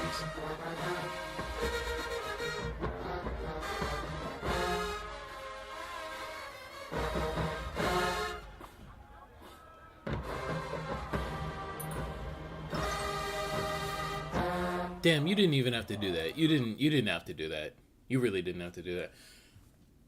That gets a 2. I really, really like that arrangement. I think that the execution up until like those last 8 maybe was like really good, really, really good. I like the voicing specifically with the upper brass. I really, really like that. Wow. Alcorn's impressing me. Alcorn's really impressing me. Well, man, I personally believe this is the best band season in a while. Most bands have improved a decent deal to where people's top 3 bands have changed every week. Well,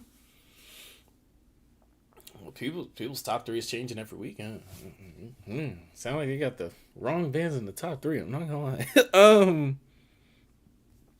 This is shaping up to be a good season so far. This is definitely shaping up to be a good season so far. I told you.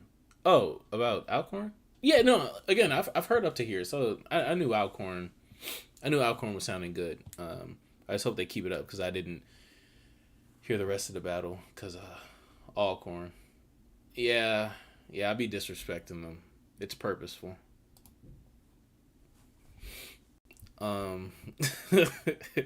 Like I said that and it was just silence. Yeah, no, I don't like Alcorn very much. I mean, I don't have like a disdain towards them. First off, we embarrassed the fuck out of them on their homecoming 22. That was hilarious. Did y'all know y'all homecoming king can't speak English? Y'all homecoming king can't speak English, nigga. 22. I remember that nigga couldn't read. Don't get me started. Don't get me started. Oh, shout out to Teddy. Did you go to Alcorn? Did you go to Alcorn? Or is there anyone that went to Alcorn or goes to Alcorn in here, bro? Please tell me, bro. Please tell me. And trust me, this isn't targeted. I can crack jokes on TSU. We're broke as hell over here, man. We're so broke. Restaurant 3. Restaurant 3. Valley, it's on you. And I kind of wish it wasn't. Oh, shit. Bonds?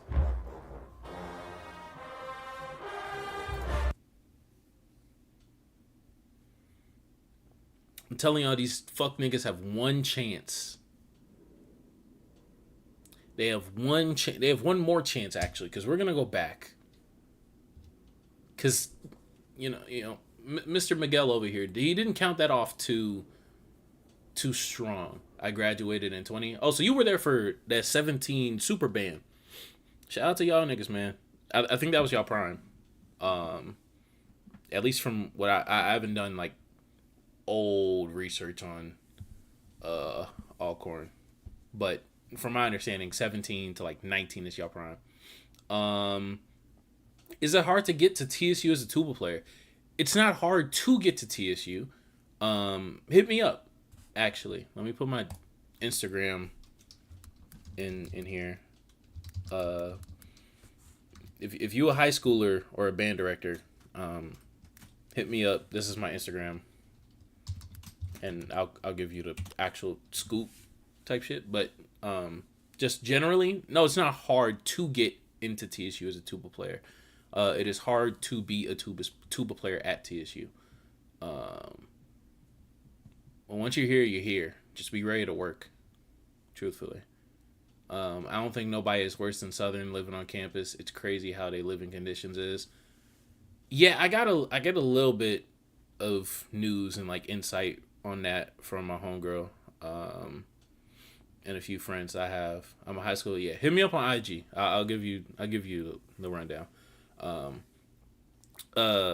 Scales, 12 scales.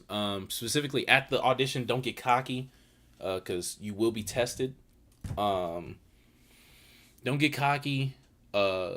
Stay hungry. Make sure your dexterity. Work on your dexterity and work on your tonguing, because those are the two things that will be looked at to translate the most, not only as a recruit but also to the section. Hit up my Instagram or hit up the section Instagram. There will be tips given to you. Trust and believe. But yeah, no, I've heard some of Southern's living conditions. Not the greatest. Not the greatest.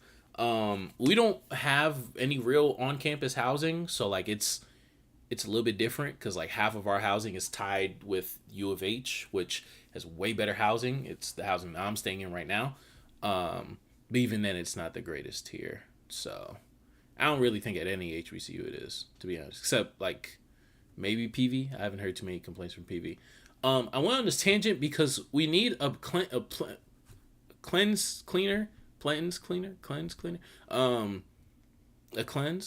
cleanser from, I believe, what we're about to hear, because once again, Mr. Miguel's not counting this off too confidently. So we're going to give him another chance. All right? I love this song. I fucking love this song. I love the entire Evening with Silk Sonic album. I want to get it on vinyl. Don't fuck this up. Don't fuck this up. Please. Please. Ooh. Ooh. Ooh, bro.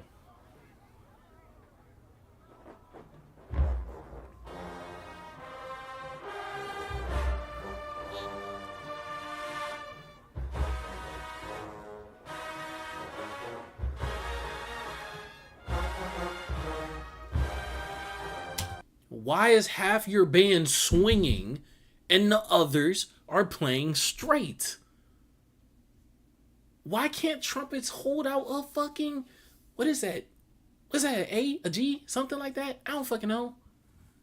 Why? Why can't they?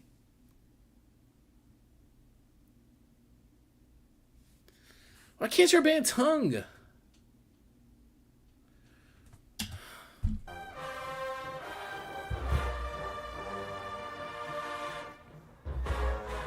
Where's the counter melody? You can arrange this song straight as fuck. My IG didn't show up. Oh yeah, no, I'm sorry. That's the fucking shit for this channel. I'm dumb. My fault, gang. Don't pay attention to that. I was dumb before I was a Tuba at TSU. Don't take that as an indictment as the section. There we go. These niggas pissing me off. What?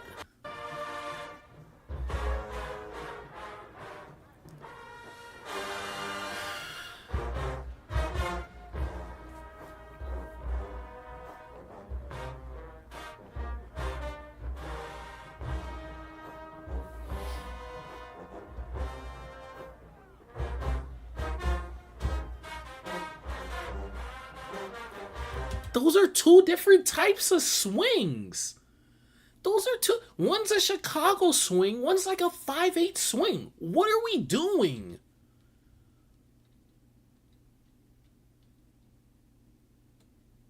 Yeah, y'all look sad. Y'all look sorry. Y'all look like y'all play. Stop. Fuck. Oh my god.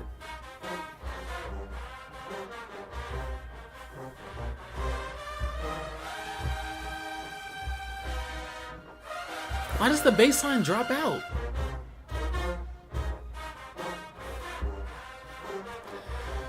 Oh.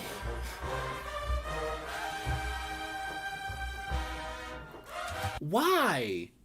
You can arrange this song just on how it sounds. Fuck, man.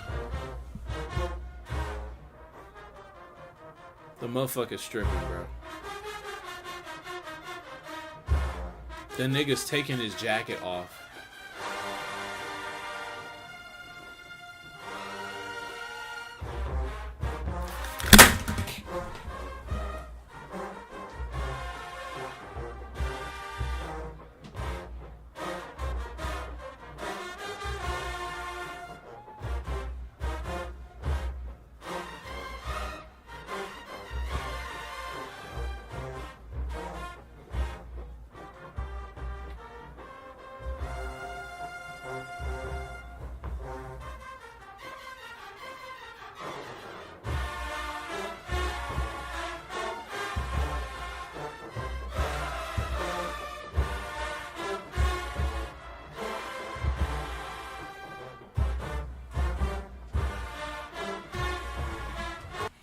Stop the shit. Fuck. Stop. Stop the music. God damn it, bro.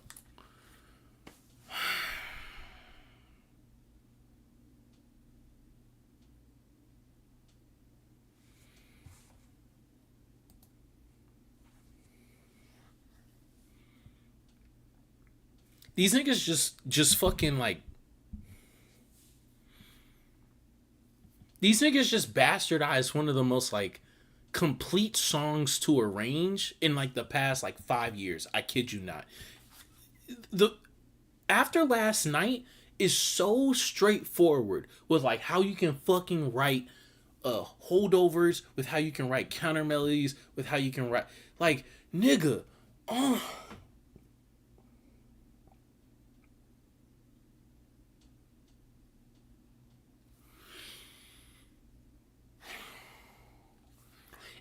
And they also sound ass. They also sound so ass. They sound so bad. They also like even if they played exactly what was on, even when they're playing exactly what's on the paper, they sound unconfident. They sound squiggly. They sound like they squirming. They sound like they want to dance. They sound like they want to go cut grass in the middle of Mississippi, like the fucking bumbling country bumpkins that sound like they just found a fucking horn and just picked it up and said, "Oh, we're a 200-person ensemble." And what the bro? This shit sounds horrible.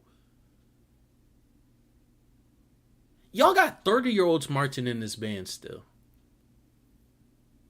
I see them. They bald. I see the bald niggas in this band. I see you niggas.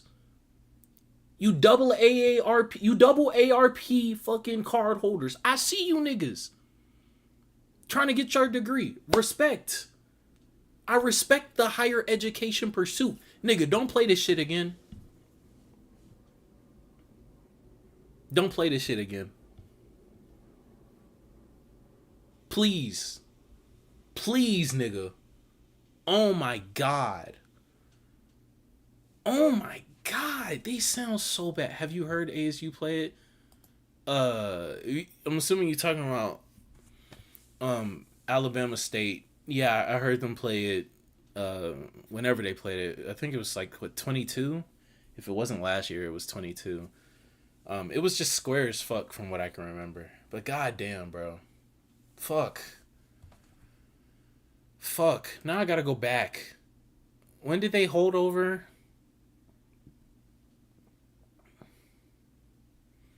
Y'all laughing. I'm dead. This shit ass. This shit is so ass.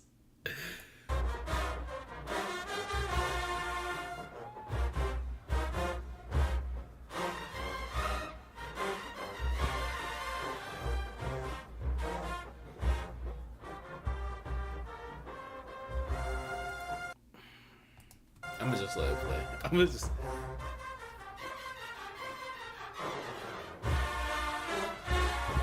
Okay, they got the shift right. They didn't get the run right at all. It's simple from here.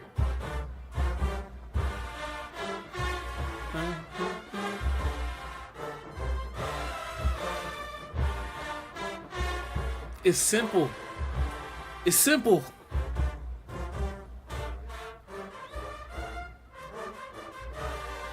Why?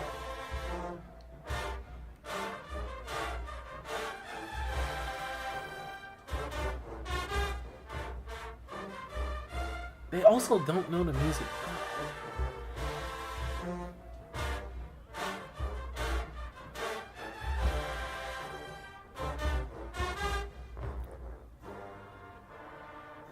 End it, bro. End it, bro. End it, bro. End it, bro. End. Oh.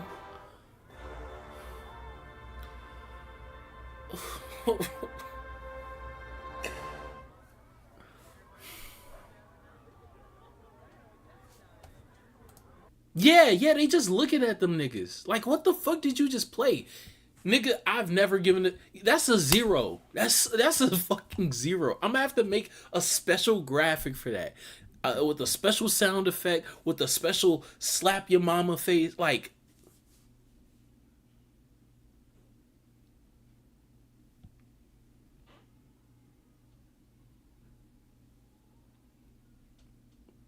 bro, they playing in lowercase cursive. They don't even get cursive, nigga. They just played in chicken scratch. Like, fuck, that was so bad. Oh my God.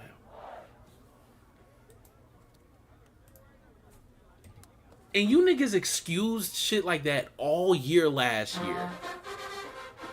Ain't nothing happened last night.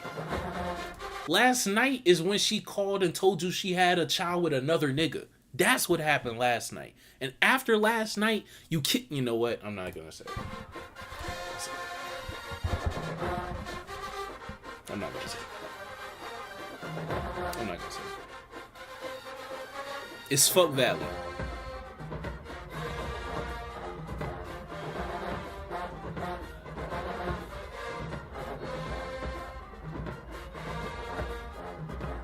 Now, I also don't know what mellows are doing on this song.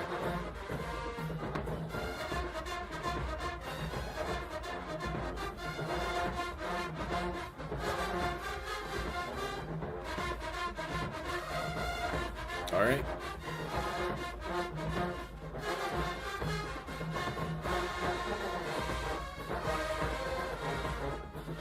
The first part of that was rough, but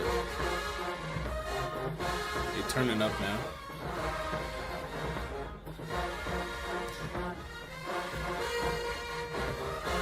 I don't get their decision making on like when and when not they're gonna have mellows and trumpets play unison. Cause I think it should be happening like way more often. Cause like whenever they decide not to, it's not like I can hear what the mellows are playing.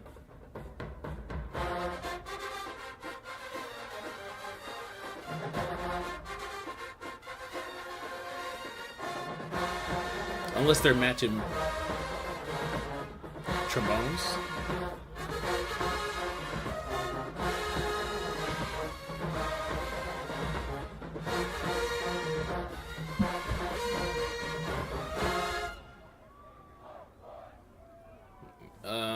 One and a half. That was pretty messy. It's pretty all over the place. The second half definitely sounded better, but yeah.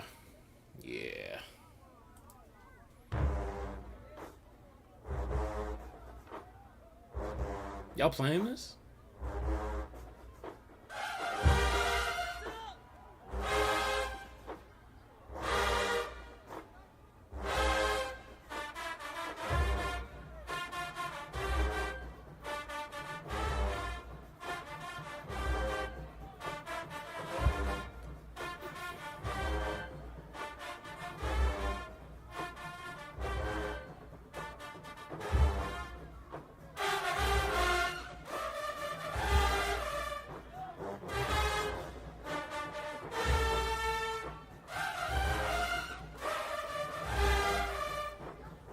Good, strong mellows.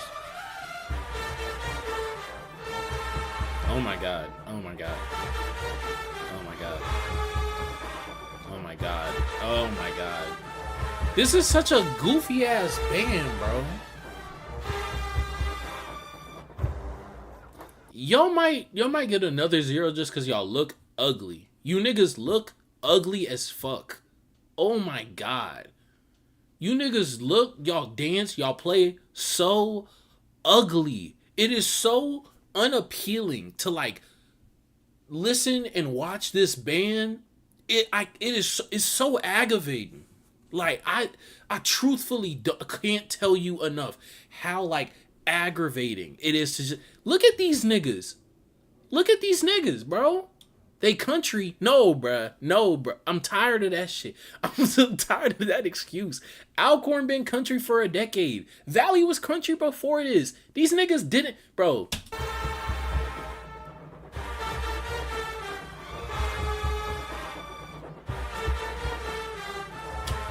Nigga, bruh.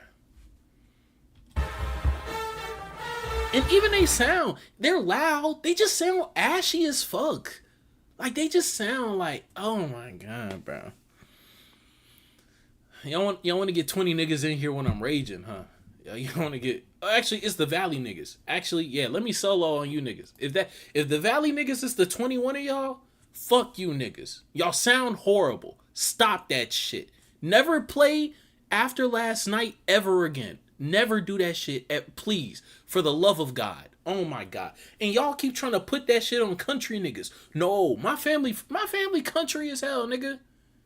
My family from Cecilia, Louisiana, Brobridge, Louisiana, Laurelville, Louisiana. I know country. Country niggas, no, bruh. That's like seeing a nigga wear high water pants talking about, oh, he don't know better. He just don't know better. He just country. Fuck no, nigga. He wear high water pants. He not country, he just used to flooding. Nigga, what? Don't put that on country niggas. Put that on these niggas. Put that on these fuck niggas, bro. Stop that shit. They need Diddy oil. Please stop. Please stop. We're not even gonna call baby oil Diddy. Babies don't deserve that. Babies don't deserve that name change. You didn't believe me, huh? Bro, this shit pissing me off, bro. This shit real life pissing me the fuck off. You from my area? I'm not from there. That's where my people from. I'm from Houston. I'm the Texas boy. I'm the Texas boy. But that's where my people stay. I was just out there this weekend, funny enough. But goddamn, let me subscribe because I've been laughing. Look, hey, bro, this could be a band channel, it could be a comedy channel. But goddamn, these niggas is making it both. Fuck. Ugh.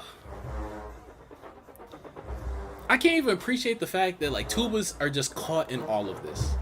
Like they didn't do nothing wrong. Front nigga trying to find out where to look. I know what it's like.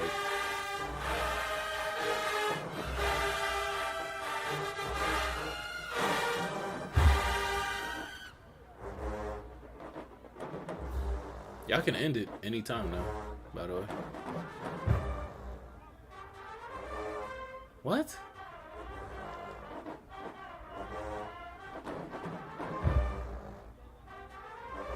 That's another thing. Goddamn. Them people country nigga. Nigga, stop. Don't put that on country niggas. Fuck.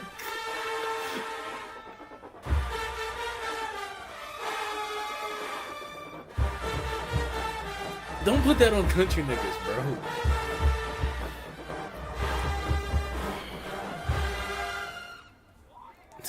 This nigga getting on his fucking tippy toes to cut the band off. Oh my god. I'll give him this. The directors are country. Because goddamn it, there's only 2 bands I've ever seen that give me this feeling. Y'all ever watch a band and you like, does this nigga have a music degree?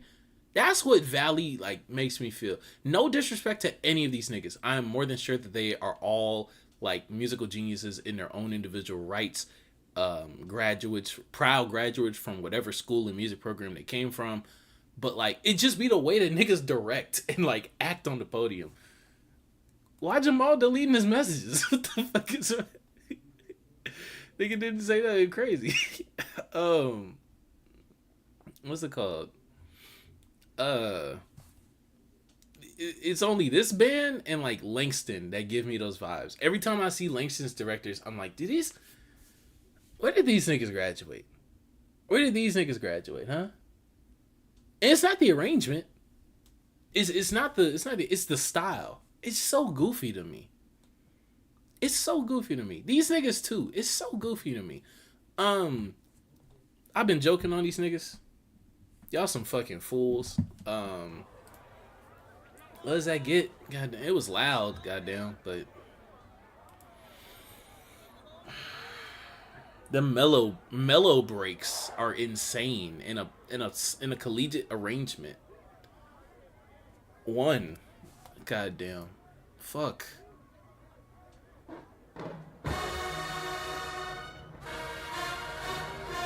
I never thought I'd say this. Save me, Alcorn.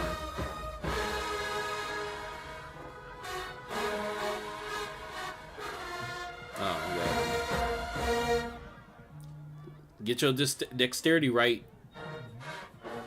Tongue cleanly.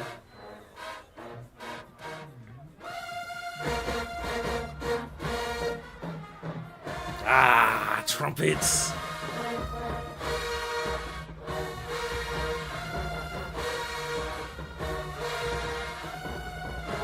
Upper brass connection.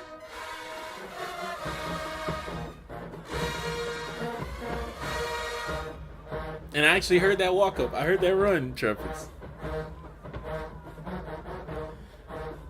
Alcorn sounds like a college. Like that's at the end of it. Shout out to the Big Room Podcast. They said that last night. But like truthfully, like that's the difference in this battle. It don't seem like Valley take bands here. Yeah, it does not. It seems like them niggas just are. Ooh.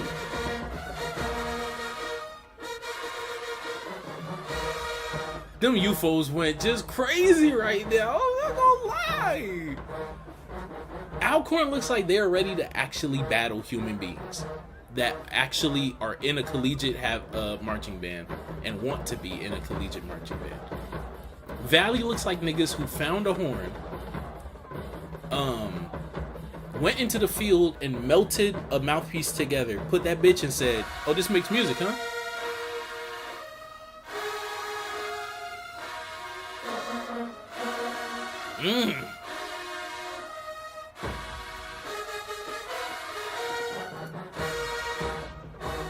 Them UFOs is strong right now.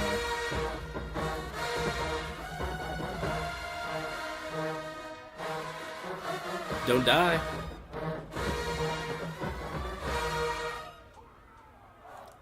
I'ma give that a 2.5, man. I'm gonna give that a 2.5. At least they having fun. Fuck them niggas fun. Play music. Alcorn, I'm gonna give them a 2.5. Honestly, and I know some people are gonna hear this and be like, oh my god, you just giving anything that got like happy niggas in it. Fuck no, cause them fucking monkeys over there at Valley are fucking jumping and swinging around. I'm not giving them niggas nothing. Fuck them niggas. Alcorn, their trumpets stepped up here. And they made the decision for half the song to give their upper brass some unison so they could sound good together. Because mellows sound garbage separated, trumpets sound garbage separated. You put them together, they sound like some shit. They did it. And the trumpets on that walk up, da da da da da, that sounded good. UFOs was fucking eating. Tubas had some good chords in here. Trombones, they sounded good as a bass line and whatnot. Y'all hearing the monkeys comment? Yeah. What's it called? They sounded really good. Like, they sounded really good in a stadium with like a little bit more air time than this, like where the sound can really like travel for real. Because this stadium looks small. I've never been in Valley Stadium, but this stadium looks small. Like it looks like the gap between bleachers is not as large, and of course it's close to the ground. So I think with a little bit more airtime, like that shit would send if they played that like if they play that at their stadium. At their stadium, I think that shit sends. I'm not gonna lie to you. So 2.5 for that. Shout out to Alcorn, man. Back to these fuck me. Where's his jacket, bro? Valley next game, Bama State. No way. No, that's the bad thing about this. These fuck niggas is in the SWAC. They gonna play a band like every other week. So we gonna have to hear this bullshit again next week. I'm not listening to it. Bama State gonna have to catch me versus anyone else. Fuck no. I'm not listening to it. Hold me to that. Swear to God, I'm not listening to them. Fuck no, bro. No, bro. I'm not doing it. Literally, y'all niggas would have to come 20, 25 deep in this chat talking about some Valley's better. Valley's better. I promise you Valley's better. And if they not, I'm taking it out on you niggas, I swear to God. We're gonna listen to 2021 Mob. We're gonna listen to what's another dog shit band? We're gonna listen to Port City All-Star Band 2022. What's another dog shit band? We're gonna listen to Every Year of 337, right? And then we're gonna listen to last year Valley. Play like Doing My Job over and over again. If you niggas come to me and lie to me talking about some Valley sounds better versus Bama State. Other than that, I'm not listening to the fucking arrangement. I'm not listening to the battle. Swear to God. Valley get a week off, then they get back. Okay, so it's 2 weeks from now. Cool. It's still a no-go, by the way. I hope Bama State had regulators. We're gonna listen to some 2022 regulators. Gremlin and PV. I already know not to listen to Gremlin and PV. Even my offline listens to, I haven't heard that battle at the very least yet. I have to know how ass PV got. I just have to.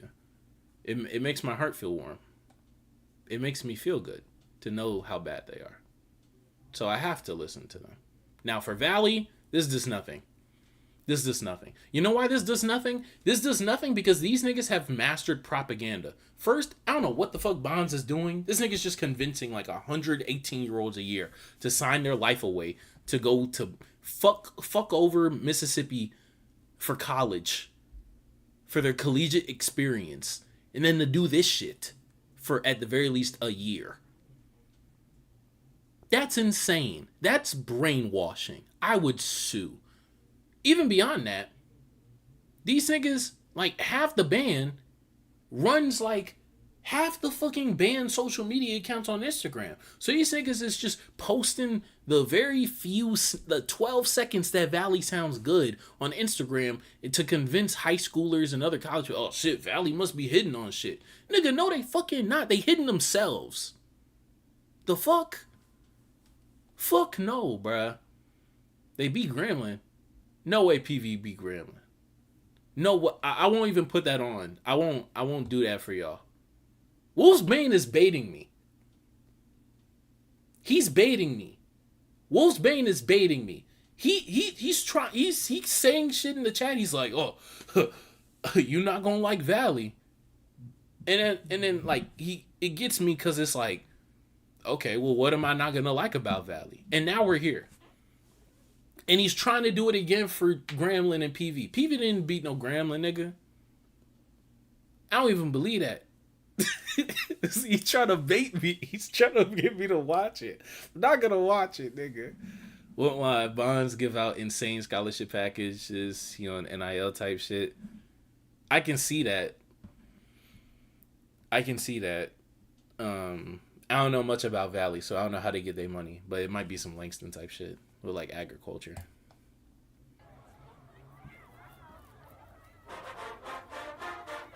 Find this nigga's jacket, bro.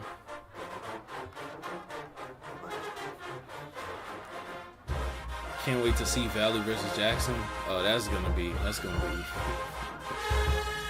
be a one-sided bloodfest. You finna watch it regardless? Offline. I watch it to go to sleep. How about that?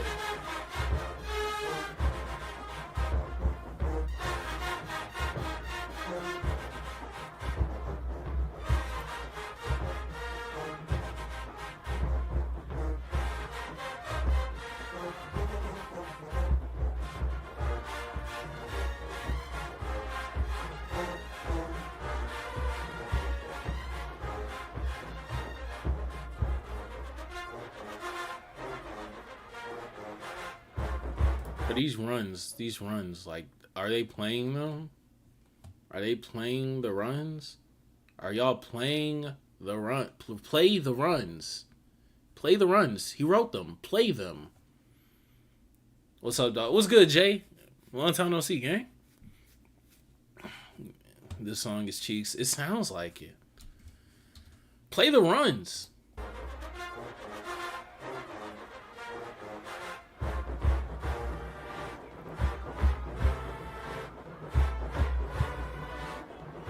And niggas go to these games?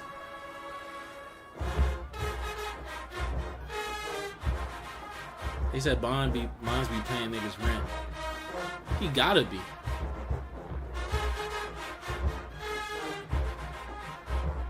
Paying rent and handing them a horn saying, play that shit. That's it.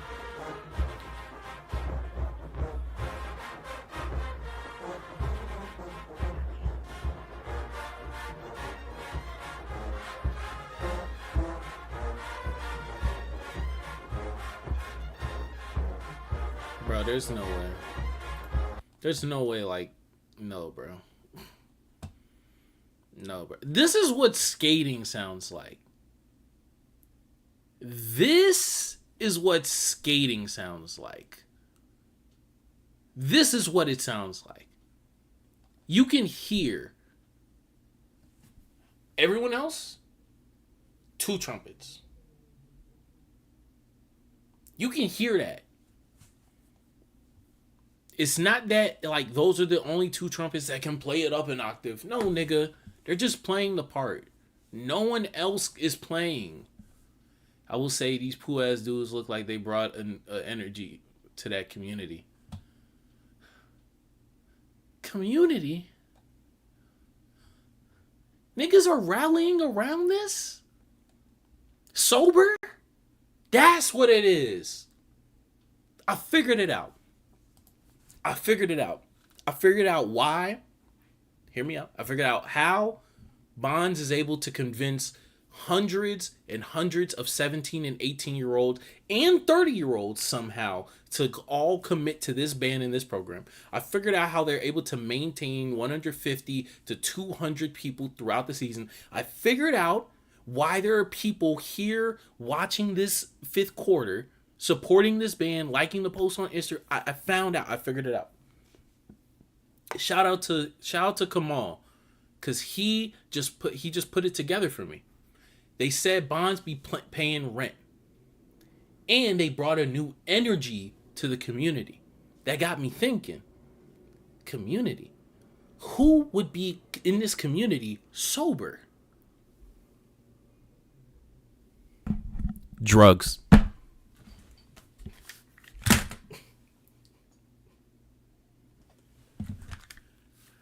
Drugs. That's what's happening. That's what's happening. What's the only thing that can get 17, 18, and 30-year-olds together? Drugs. Not music. Not music. It's not the music. Trust me. It's not the music. Drugs.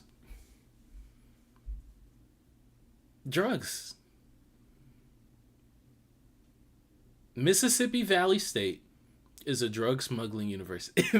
That's...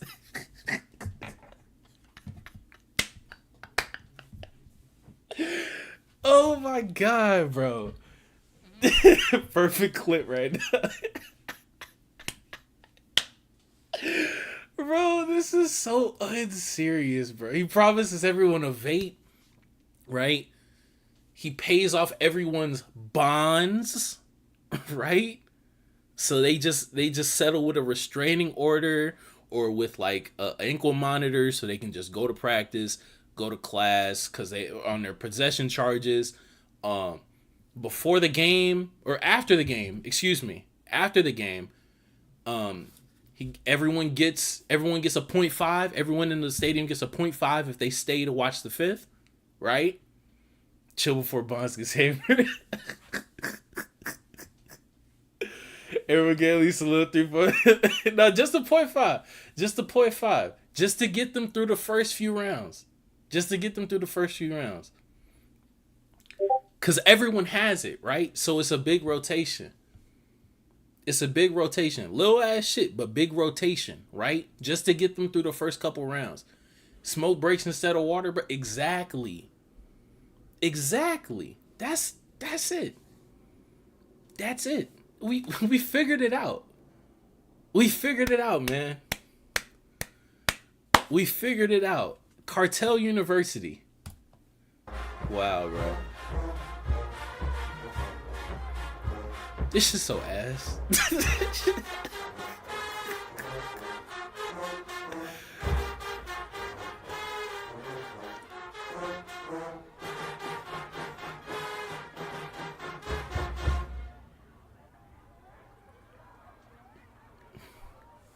This shit so ass, bruh. It's just, I want to hear no more of this. They play what, 2 more songs? They play Heavy, played The Power. I don't want to hear that. That last round gets a 1. They sound so bad.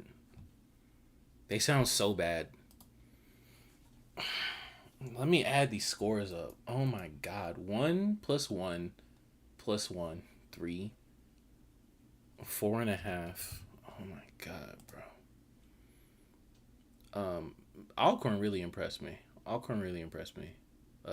3, 6, 2.5, 8.5. Yeah, no, that shit's depressing. That shit was depressing. If anyone actually remembered that we were reviewing bands, let me know. You know what your round total is, score total, whatever. Just put it in the chat. Jesus Christ. Have you critiqued PV versus Gremlin? I'm not going to. I heard that was shits. I heard it was shits. We might though, since we already. Because what I wanted to do was, the first thing I wanted to do was get to this battle. But we had like an hour-long conversation about like Jack versus DawgTeam and P5 and like bullshit. What's it called? Because I wanted to go through like everyone's opinion, like all the major reactors and their opinions on the battle. We still may do that, but let's just see. Just for the video's sake, the final verdict of that absolutely horrendous showcase.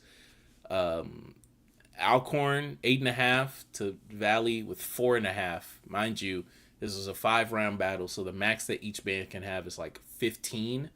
And you know, if you do a 2 each round, you get a 10.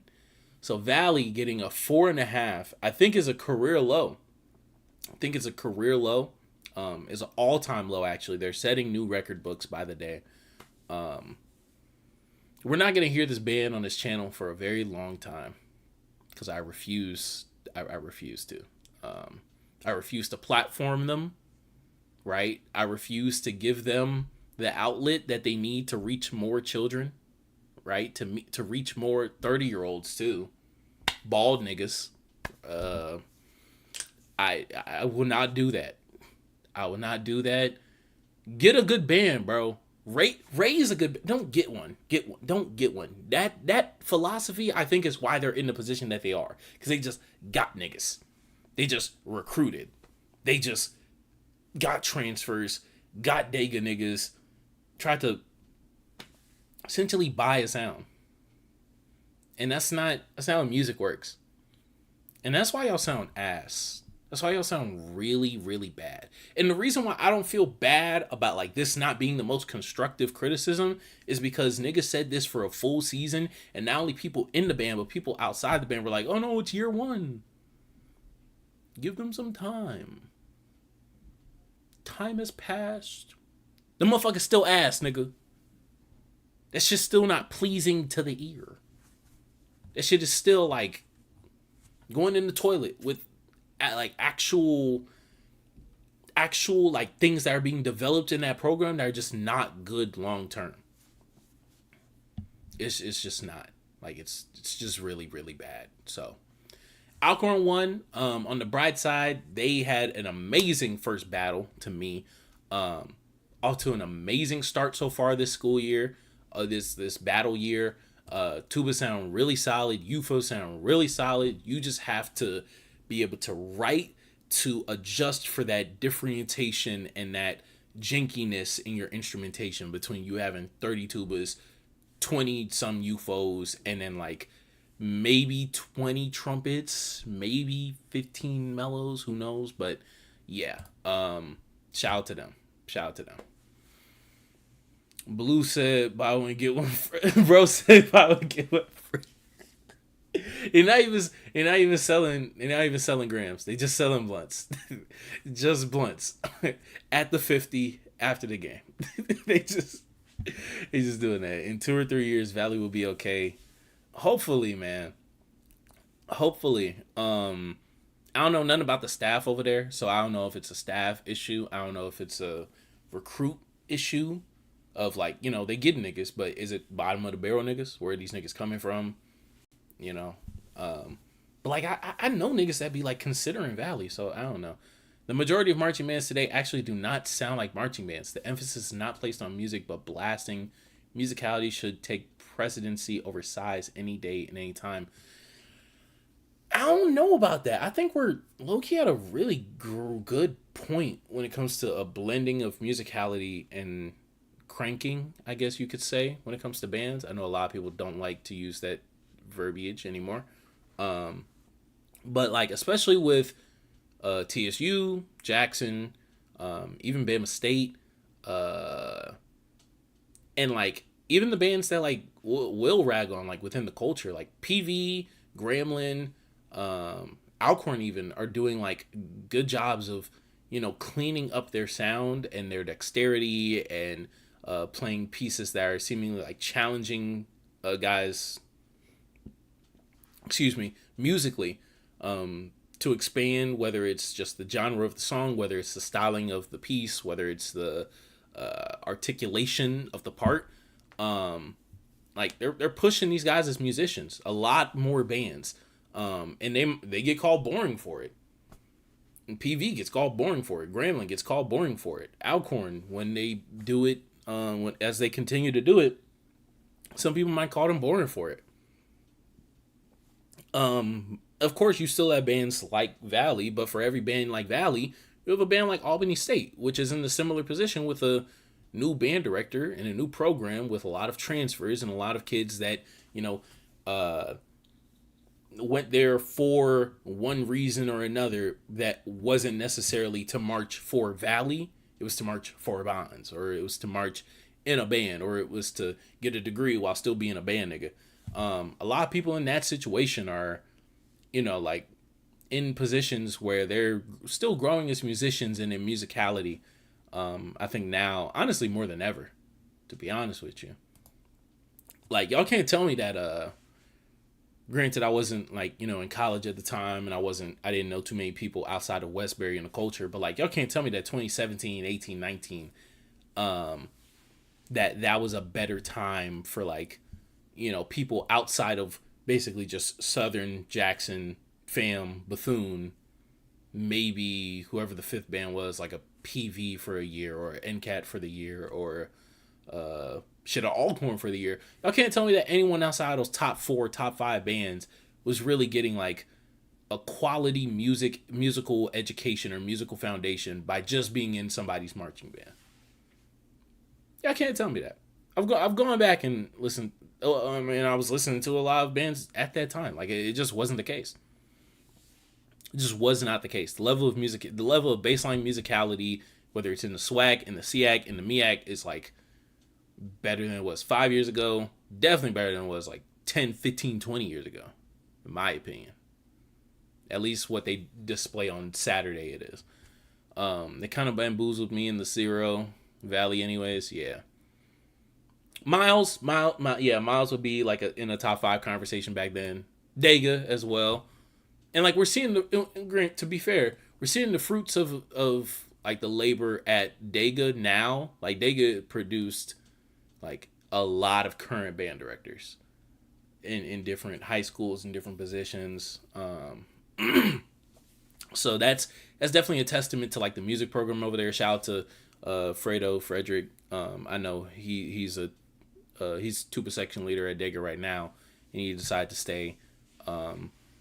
Like, from my understanding, partially because of the merits that like their music program had, as well as probably like what he can gain from still being in the band as well musically.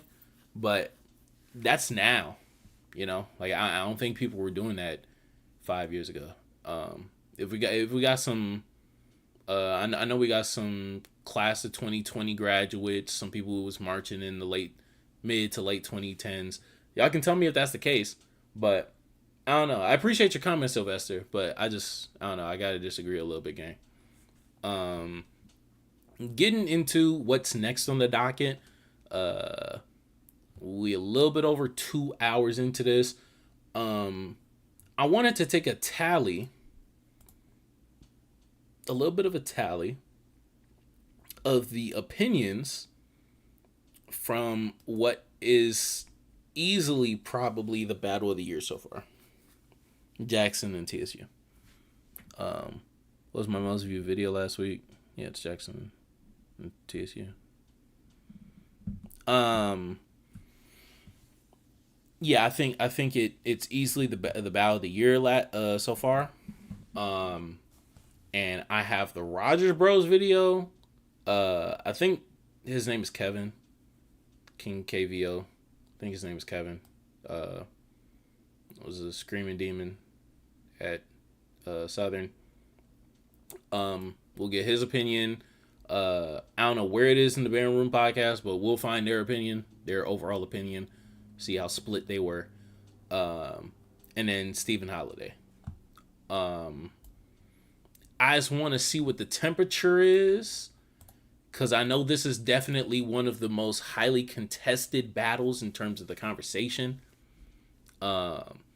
Jay said TSU got his song selection was great. I agree. I think song selection and honestly execution took them over the top. I think that the execution on a band level, I think that on the songs that they were playing, specifically rounds 1, 3, and 5, the difference in difficulty and like the execution to match that was better than what Jackson was playing in those rounds at a wider range versus when Jackson was winning around in like round 2 and 4.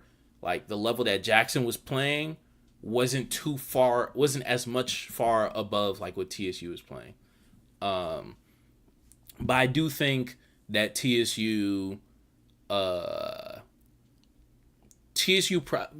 the worst song for sure with the Beyonce song. They just like completely fumbled apart on that.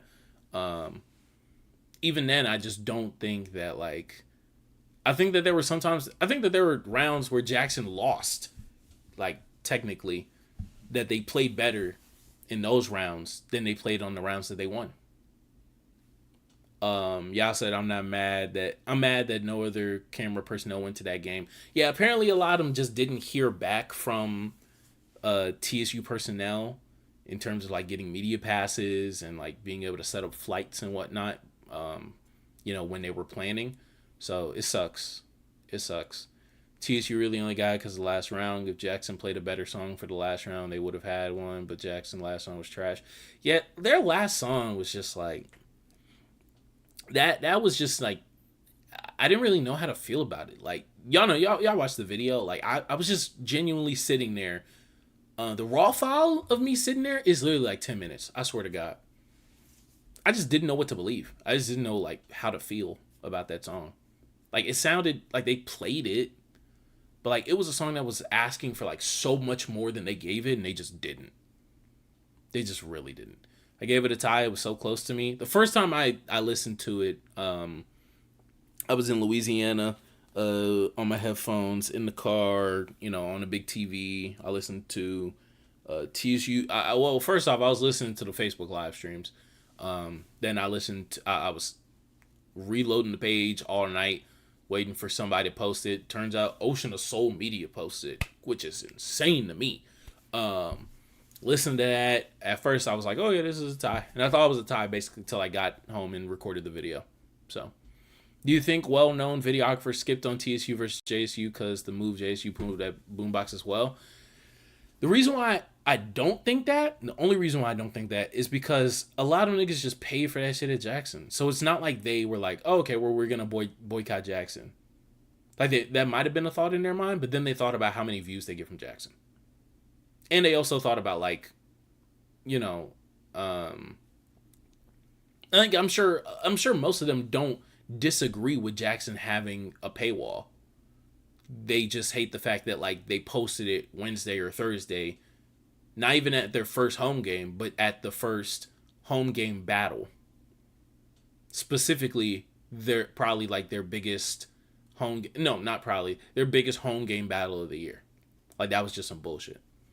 But it's not like the videographers were like, oh, we're gonna boycott Jackson because of this. Nah, most of them niggas paid up for it. So I don't think that. I don't think that was like a point for them to make. It's too much because I couldn't understand how the song was supposed to be. That too. I think nobody went because nobody wanted to record in that trash stadium. That stadium, I hate that stadium. I hate that stadium. But also they've done it before. Like they came in 22 when Jackson came. They came in 22 when Jackson came. And we didn't even know if Jackson was coming in 22. I don't think we knew until definitely not until the week of, but I don't think we knew till like midweek that Jackson was coming for sure. And then they brought their travel ban. So I gave Jackson the win, but barely. I feel like TSU had more mistakes and too many parts weren't filled out as much. That's fair too. In terms of mistakes, I can't hear everything. I don't hear everything. I don't claim to hear everything. And I think, like, y'all watch the videos. Y'all watch me from like a perspective that's like not me.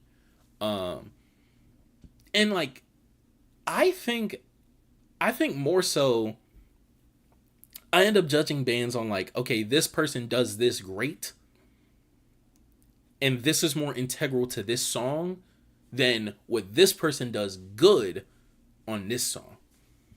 Versus like basically mistake counting.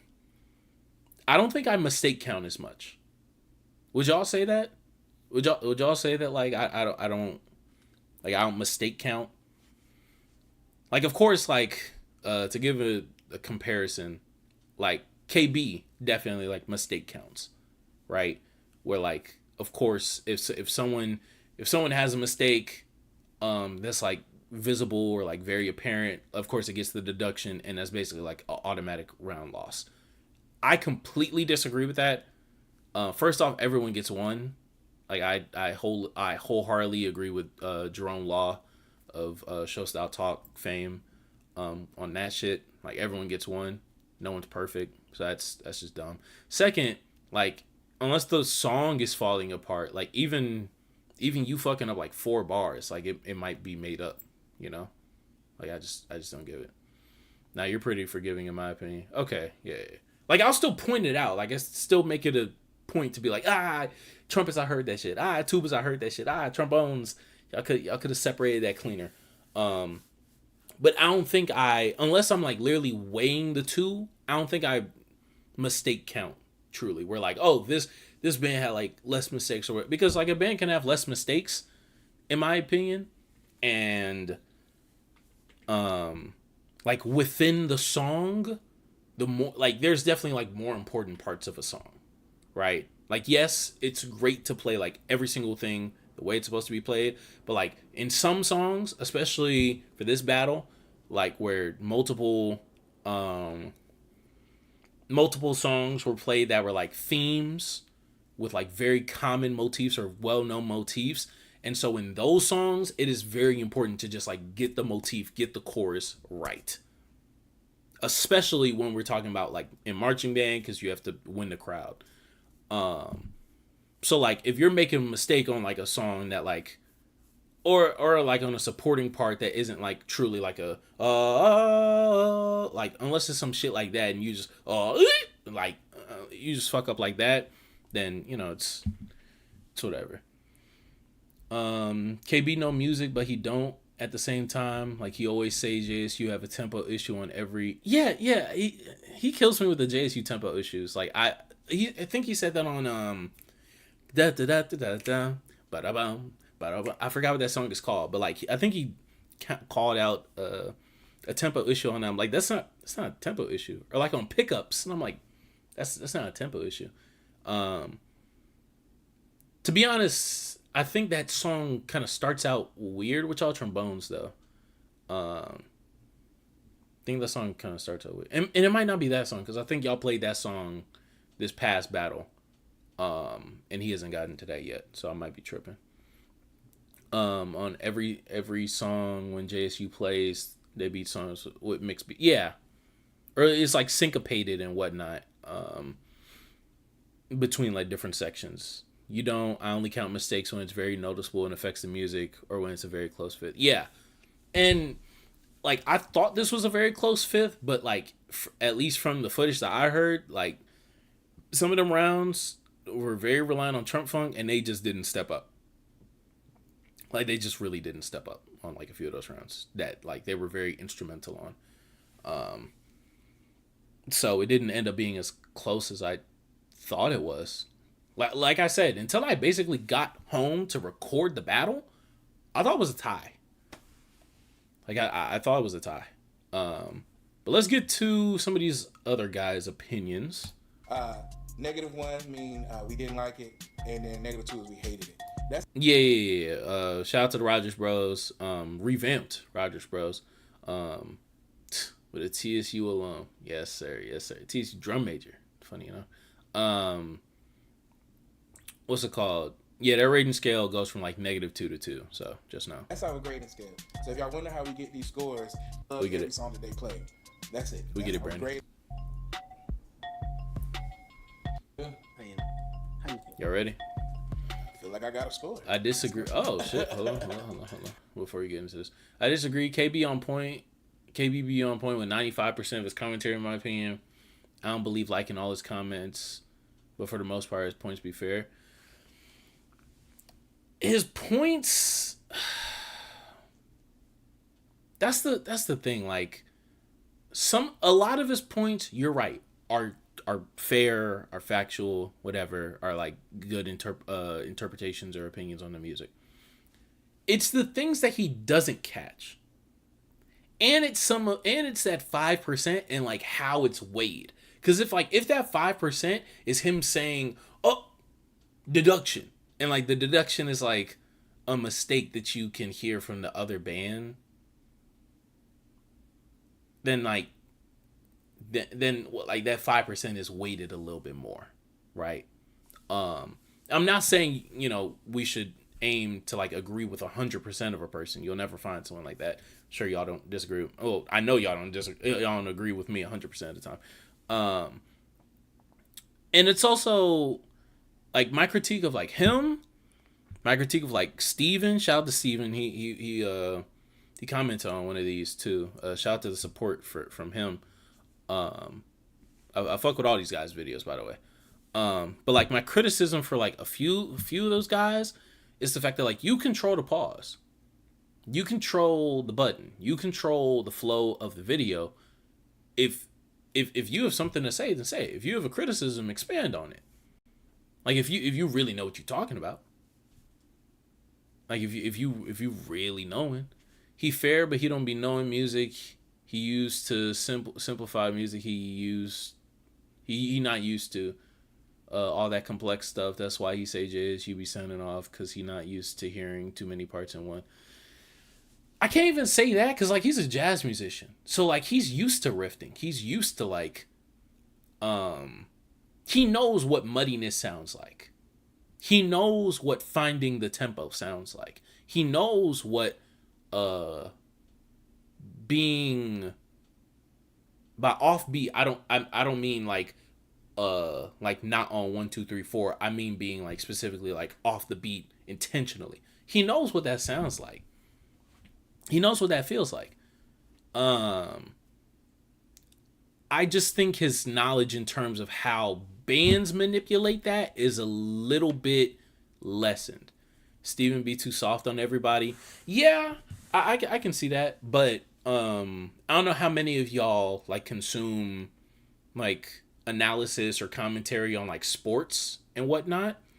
But I view Steven as like, if y'all know who Kenny Beecham is in the NBA community, where like he's critical and he's opinionated, but it's within a constructed sense, partially because that's just who he is as a person, but also partially to maintain relationships or to to have the door open for those relationships. Steven is like the second biggest reactor, no? Like after KB, like I think he passed up Rogers Bros. I think Kevin's at like 2K right now. Excuse me. Show Style Talk is like at 3K, yeah. And they new format. Niggas aren't fucking with it as much.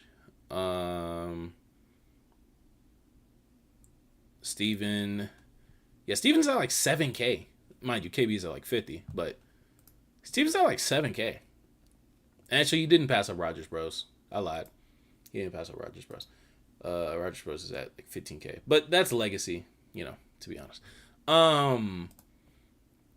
So like he's getting to the point to where like if he shows up to these battles, like band directors may know him. People may like want him in the band room or whatnot. Cause like I'll tell y'all what happens in like gaming or like in other facets. People who like review games, like if y'all know who this guy is, Luke Stevens. If y'all know who this guy is, Mr. Matty Plays.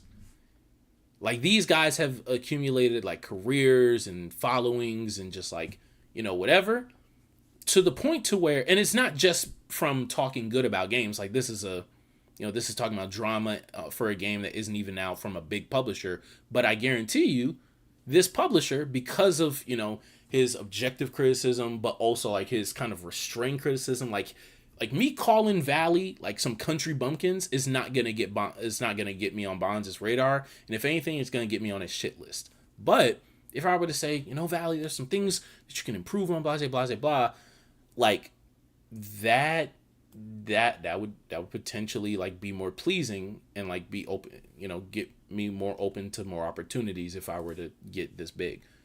What's it called? Steven's selective on when he wants to critique. That too. There might be some bias then if he is well educated. Rogers Bros, the biggest reaction channel. They just took time off. It's KB now. It's KB. I know niggas feel however they want about KB, and to be honest, I'm more than sure that like a lot of his viewers are people who are not in the culture, quote unquote. But a lot of them are. Because a lot of y'all are still hate watching. Like if you don't like him, just don't watch.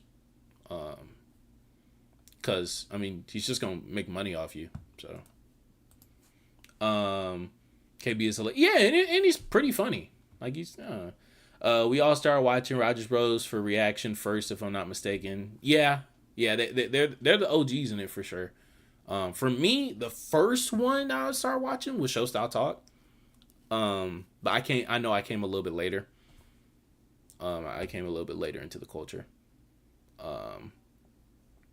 What's it called? Exactly. I feel like Steven's trying to be everyone's friend. That's the thing. It's not necessarily like trying to be everyone's friend, but it's like not being harsh for the sake of being closer, you know? Because if you're closer, then you have more information. Like if I restrain back on like some of my criticism, and like when people see this, you know, and they saw my criticisms of whoever, then they might be more open to text me, well, hey, the reason for this is blah, blah, blah, blah. And then that's more information that I have to come to these streams or to walk into a video. So there's a reason for it. And honestly, it would make the product better in some respects. Because like right now, like after this, I'm going to go edit that Mississippi Valley stuff. It's going to get out. People from Valley going to watch this and be like, oh my God, he's roasting the fuck out of us. Fuck this nigga. Where is he from? What band has he marched in? Blase, blase, blah. Start talking in uncut about me. And then that's just going to be like a fucking like not a relationship at all. Like that's what that's going to end up being. And to be honest, I'm fine with that because fuck Valley. But like, you know, some people aren't like that. Stephen Holiday be talking that real shit. He just be giving bands good scores when they clearly be messing up. And his only bias is against JSU. Trey, it's so funny. Like, it's so funny reading his only biases against JSU. Because, Trey, at least in the times that I've seen you, whether it's in my chat, I've seen you in Band Room Podcast, and I think I saw you in somebody's live. It might have been Bandhead Network. Your only bias is for JSU. So, like, it's just so funny. It's just funny to see you say that. For Steven, yeah, the scores also be fucking me up. It's like, Steven, this is not a 4. It is fine. Like it is an okay song. Like Steven's like scores are the reason why people say like, what would you rate yourself? Don't say 7. That's what Steven is. That's what Steven is. It's like a song starts at a 5 for him. For me, a song is just a song until you prove to me how it sounds like. And then I'm going to just judge you off of that. That's why, like, at the end of a song, I'm basically, like, scrambling in my mind to think of a number. Because, like, I wasn't thinking of it during them playing.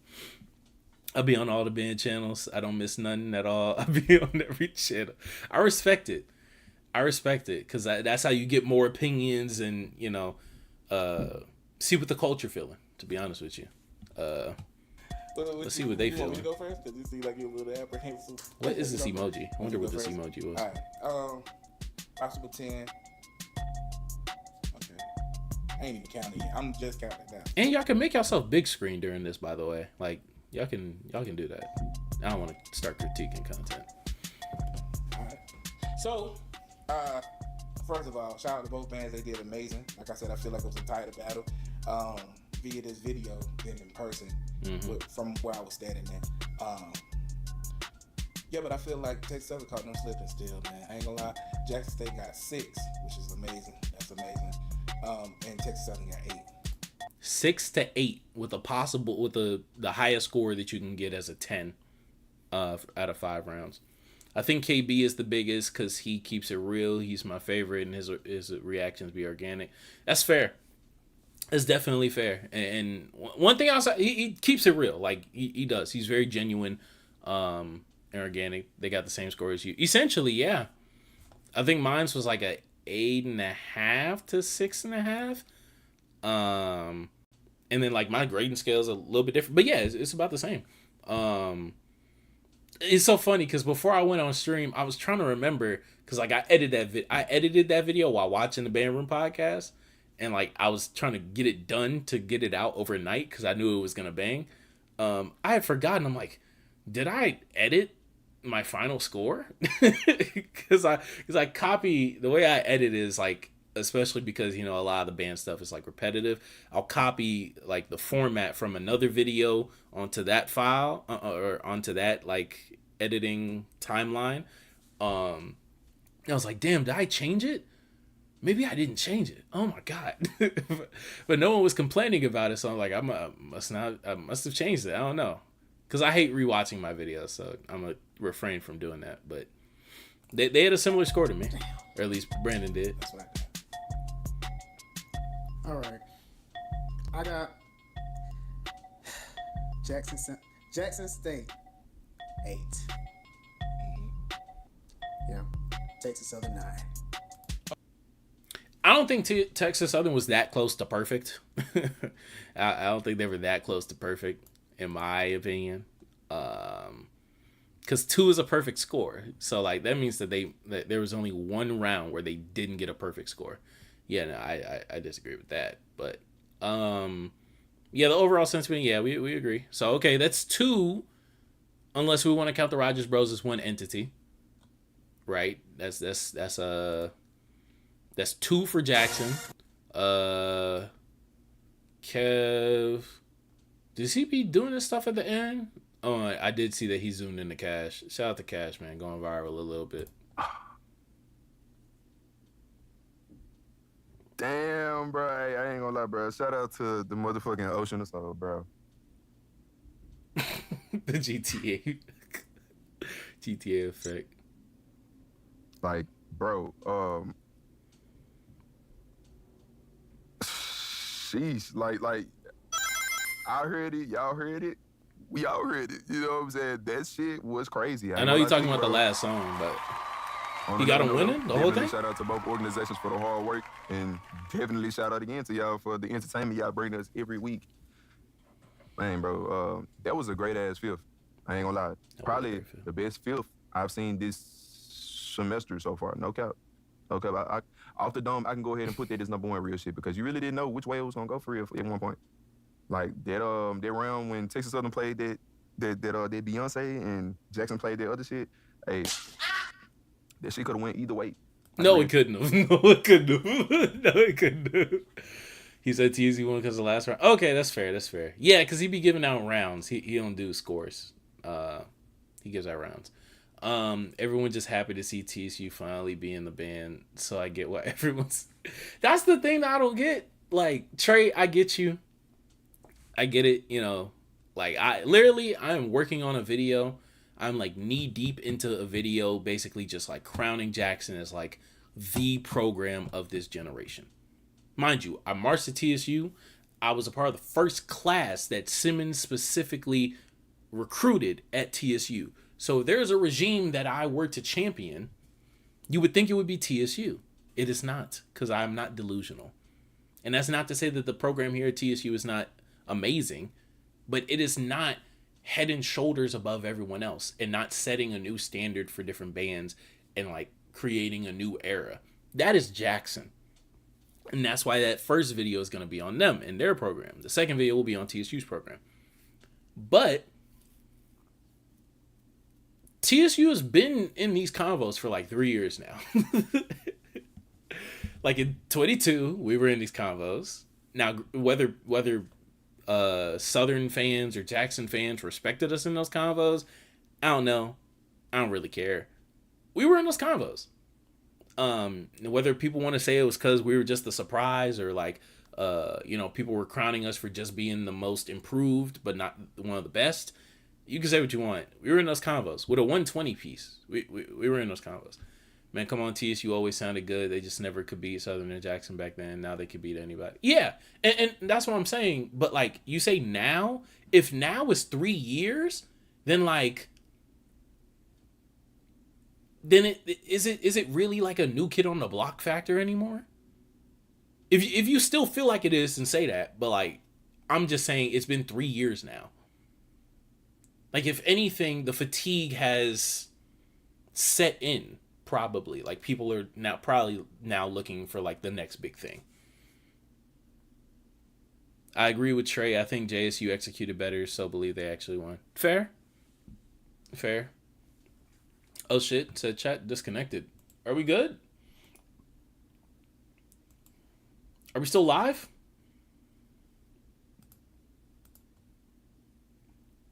Why did chat disconnect? Okay, we're back. Why did you choose to march at TSU? Why did I choose to march at TSU? As I mentioned earlier, my last 3 years of high school, I didn't really march in a band. I didn't march in a band at all. So I was like just practicing for real. And I was just trying to make sure that I was still good to go to a college. Yeah, we good. Appreciate y'all. And so when it came down to recruiting season, first off, I marched in a band that played damn near all Southern music with Southern directors, marching Southern style, and everyone that I knew in the culture went to Southern, and I knew one nigga that flunked out of TSU. All I knew was Southern. When it came down to audition season, I auditioned for PV, I auditioned for Southern, and I auditioned for Texas Southern. Of course, by this time, Simmons and them were already at Southern. The Mardi Gras battle between the three-way that was Langston, TSU, and Talladega had already happened. People say TSU won. It's between TSU and Langston.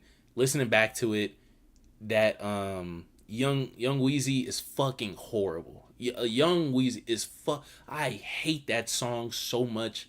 It is the most like, oh, it's Mardi Gras, so no one gives a fuck about hearing good music unless it's coming from high schools for real. That is the most like that arrangement ever. I fucking hate it, but it's loud as piss, so it won around. So like that's when I was looking at TSU like, oh, okay, you know, it got a new regime. I mean, this is Mr. Simmons. I also knew about Dr. Pollard because I'm a band head, so I was following Bel Air when he was there. I knew he was at Alcorn when he was at Alcorn. I knew of Mr. Hunter because I was following high schools as well, so I knew about his ventures at Jim Hill. I was watching the summer, so I knew about his time at Mob, which is so crazy because I knew about him at Mob, but I didn't know he did Say My Name, which is so crazy. But that's because I always look at like directing style to see like who's directing, and the way that he directed Say My Name, like, I don't know if I've said this to him or not. I don't know what the fuck he was doing. What the fuck he was doing. Like, he was conducting in 3/4, but like it was so weird. It was so robotic. It was so unusual. And like comparing that to how he to how he directs now, it's like apples and oranges. Like you would not think that that's this. I'm gonna pull it up. Because it looks ridiculous. I'm not gonna lie. Oh my god, it looks so ridiculous. Yeah, this is fine. This is raw. We'll get back to the whatever. Did they get the band? Did they get the director or just the band? Damn, they just get the band. Okay, I know March inspires the full battle. We'll just go there. But to actually answer the question, why did I end up choosing to march at Texas Southern? I had a full ride to Langston.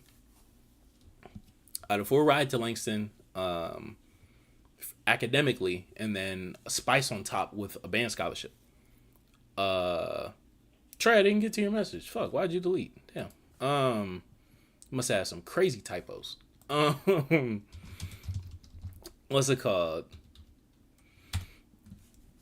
But I was like, you know what? I was at the high school that I was at. I didn't get to do band because it was a white school. I didn't know anybody there. It was in a new area for me. And so I was like, I need some familiarity. So let me not go to Langston where I know like one person on the entire campus, and it's in a country town that I don't want to be in. Let me award myself in college with some comfort, you know? Yeah, chose PV because of the homies, almost went to Southern. Basically like that. Except like, imagine Southern was the one giving the more money. But yeah, that's why I ended up coming here, because the homies and familiarity. I know Third War like the back of my hand, so I would rather lose to TSU than Southern. Yeah, at this point in 2024, yeah, losing to Southern is crazy. I'm not gonna lie to you. Southern sounds so crazy. Bro, look at how he's directing.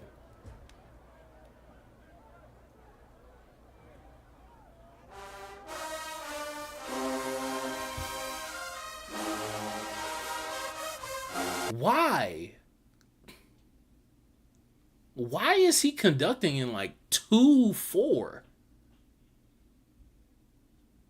Why is he doing this?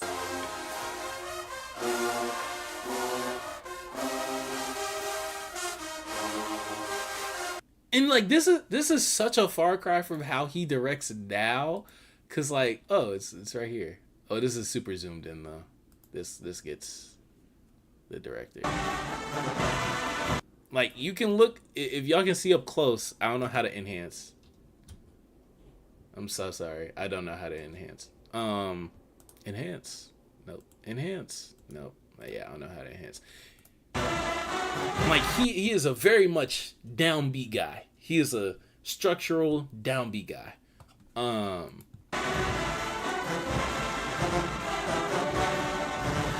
Like always in front of him, like direct to where the band can see different points, especially in 4/4. And even in 3/4, like we've played pieces in 3/4. 1, 1, 2, 3, 1, 2, 3, or out. 1, 2, 3, 1, 2, 3. Like that's how he directs like now. So when I went back and saw this, this was always a mystery man to me. This was always like, who is that? Who did that? And then at practice, he's just like, hey, y'all have heard my arrangements. Like, you know, y'all heard Say My Name. Say My Name. You did that? I love that song. And everyone, and mind you, like, I'm the biggest band head out of my, like, CBs in my section. So, like, well, first or second most. I'll give Christian his credit. And so, like, niggas was looking at me like, you didn't know that? But, like, you love that song. Like, I know you love that song. Like, my homie Mike, he was like, you love Say My Name. You didn't know he did Say My Name? I'm like, look at this nigga. How am I supposed to know that this is Trenton Hunter? This is not the same nigga. This looks crazy. This looks so crazy. He does it the whole song, by the way. He does it the whole song. He does it the whole song. The whole song. The whole song. That's why I refuse to believe that he wrote this in like 2/4 or some shit. And to be honest, like, he's directing in a slow 2 for a 4/4. I get it. But like, nigga, no. Nigga, no. Nigga, no. Shout out to Mr. Hunter though. Shout out to Mr. Hunter. Genuinely. He runs the fuck out of that band room. So I want to see these dudes arrangements. I mean, I do want to see their arrangements, but I want to hear their verdict. Wonderful, brother. Good God. I knew he was gonna do that. That was obvious. Oh, I like that. I really like that. All right, what's the final verdict though? I'm sure niggas probably talked about it for a long time. It's over. It's over. Lord, we don't gotta pause. Technically, the boom stopped recording, but they was out and they got smacked in the face with another lick. But listen, they did. It was hats on, right? And when they cranked that, it was hats on. That's always how it works for everybody when they leaving. We can't count that for the who won. Yeah, I ain't worrying about the last song. We did. Song number 1. Be Prepared and that little salsa song. What was Jackson's 3 songs that topped them 3 songs? I'm waiting. At this point, I can't remember who played what in response to who. Realistically, son. I just know that. Listen to the question again. I just don't remember. What Lloyd is getting at is the exact reason why I had TSU winning. And usually it's not that simple for me. Usually it's not like, oh, who played the best 3 songs? But like those 3 songs is crazy. That first one, Be Prepared, and that's Big X the plug. I know y'all might not know ball. Y'all might not know ball, but trust me, gang. Trust me when I say.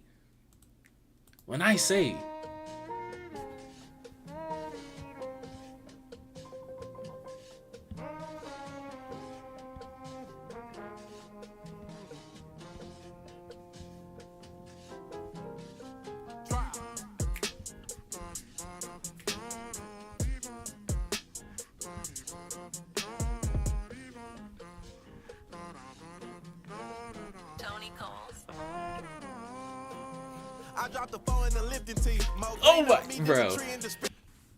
these niggas is hard, bruh. Rosama, that nigga hard as fuck. Big X, y'all know X, bruh. Y'all don't know X, tap the fuck in. Tap into Whip It. Tap into O2 Lakers. Tap into... Having Freestyle's cool. I don't know why it says I haven't listened to it. I've heard this whole album. But this whole project, excuse me. But back to their opinions. They said JSU won because of execution, and 2 others said TSU won, so it's 5 versus 2. JSU won because of 7 of them. Okay. If that's the count, that's the count. I wonder what E said. I think E probably said Jackson. I think I know his music taste enough to. But that was the fifth quarter between the Ocean Soul from Texas Southern What was University the fifth quarter? What was it? Nice out. Oh, okay. TSU won. I know he be doing his section breakdowns too. How did that come out? And actually, second and third round, he had Jackson slipping. Okay. Oh, Trey. Oh.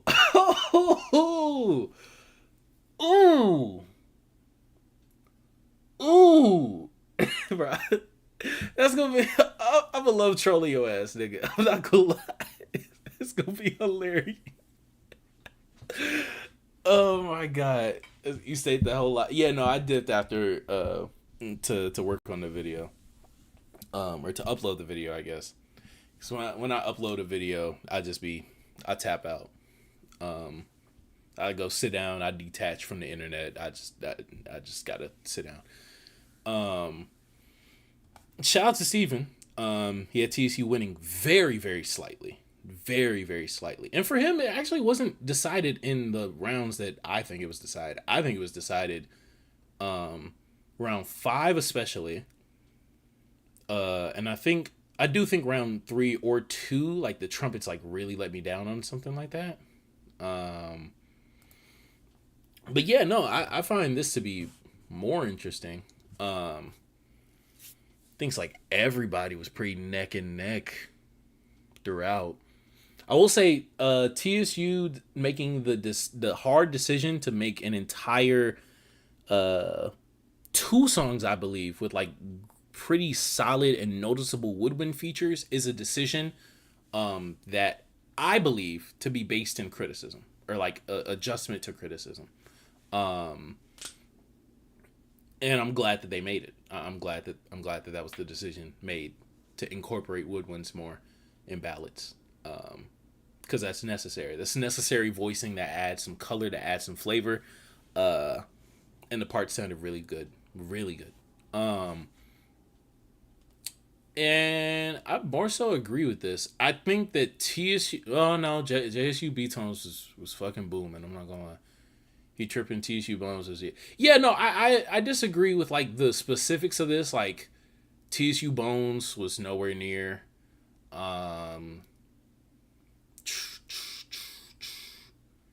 Auxiliary, why are they here? I mean, he be incorporating everybody, so I guess it's consistent with him.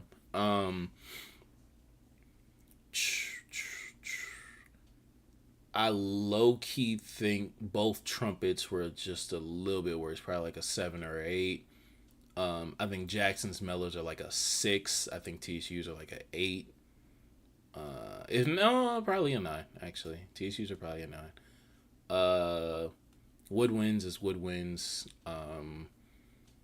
I think that if both bands were a little bit more grounded in terms of literally just like being closer to the ground, you probably would have heard more of Jackson's woodwinds and they would have been clear. But TSU had woodwind features, so that helped them catch up.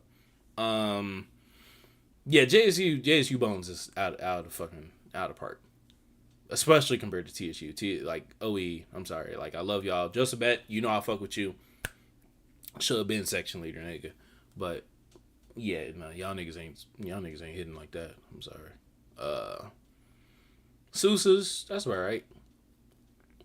Both were pretty good to really good, that battle. I think the technicality of what TSU had to play probably made their parts a little bit harder, and they executed just as much. So, go listen to Big X the Plug, nigga. But pretty out of these four. Is there anyone else like really big with like a really big opinion on it yet? Because the hood's waiting for KB, I guess, but he put out some bullshit. Put out NCAT versus North Carolina, nigga. It is not the time. It is not the time. I know that shit is a 9 out of 10. I know it. Let me do in the last day. In the last day, yeah, no, Kevin had his shit up crazy early. I'm like, what the fuck is this nigga? And he premiered like 2 videos at the same. What is this nigga doing? It ain't pulling up nobody for real. I don't really know why. Get this weak ass nigga off my screen. Referring to me. Rogers Bros. Oh, dancing breakdown. Facts. Oh my god, niggas are not trying to get the content off for real. Rogers Bros. I'm seeing too much of me, bro. Who is this? Smaller creator. Fair. He got to work on his presentation.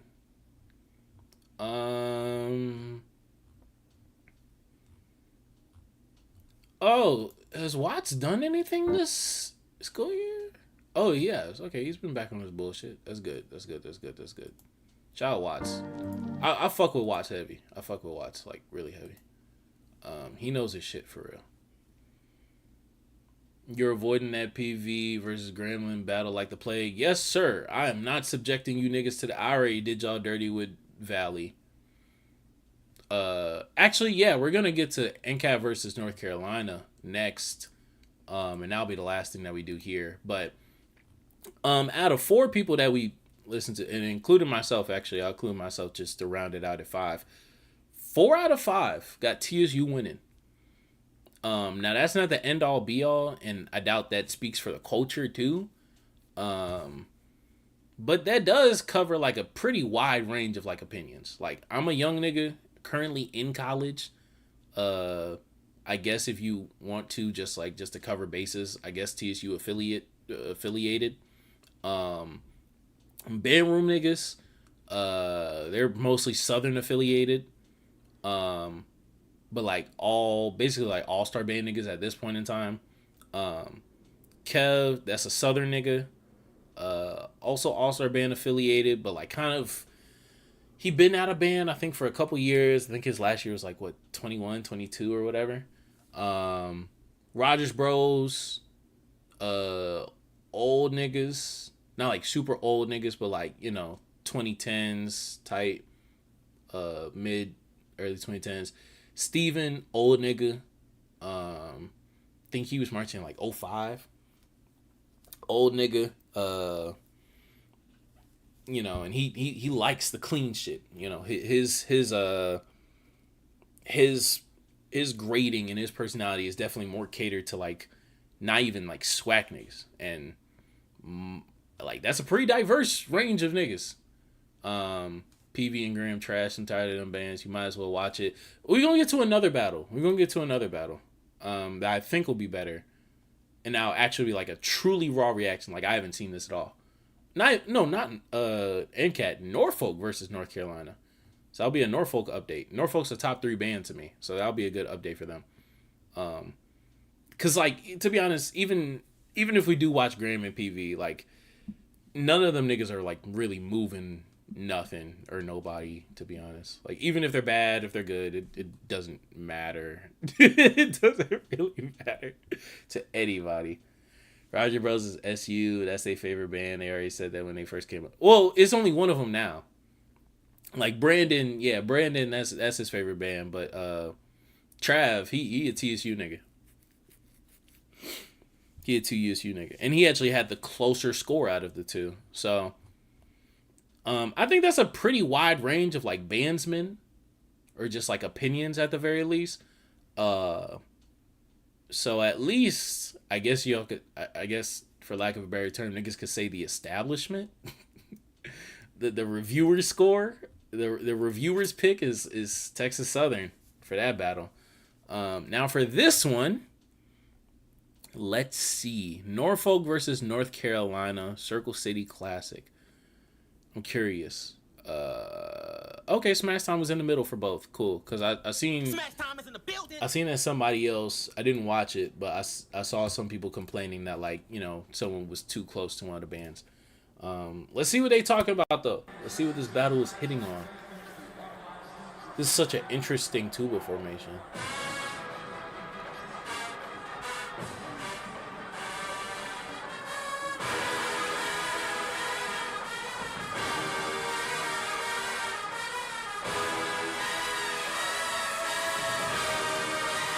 The establishment, the council.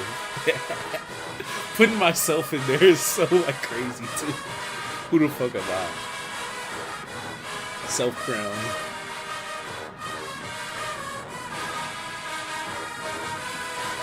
I forgot, is this Behold?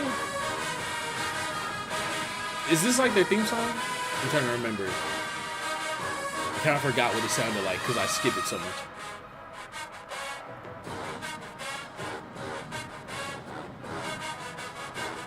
I don't think this is a real song, right? Like, this isn't like round one, right? Or are we counting it?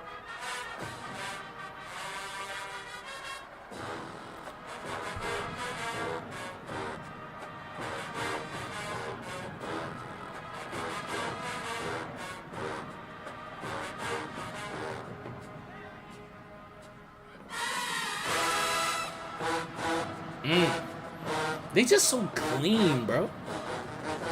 Uh-oh. Tuba's in the cracks.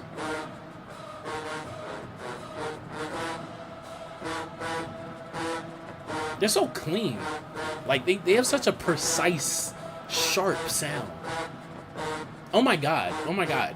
Bro, I caught them, us down Tolliver. Oh, okay, but. I caught them drum majors, like, late as hell. These niggas are sitting here like some 1928 police officers that's about to beat the fuck out of some protesters. I'm not gonna lie. Especially with these hats. These hard hats is crazy, gang. When I seen these niggas in person, I thought Norfolk looked so goofy with them fucking Crusader hats on, marching in. That shit was so goofy. But this shit, these niggas, worst security in the building. Fuck. Or maybe the best, because I didn't notice them. I don't know.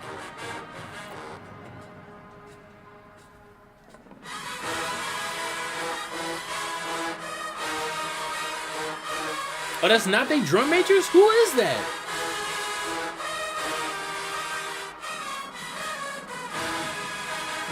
Who is that? If it's not more drum majors, aren't they wearing the same shit as their drum majors? If they would zoom out so I can see the drum majors, that would be... Oh no, the drum majors got the cape. Okay, I thought that was more drum majors. I thought they had like hella drum majors for a second. Who is that? Who are they? They are with the band. They're with the band. Who are these niggas?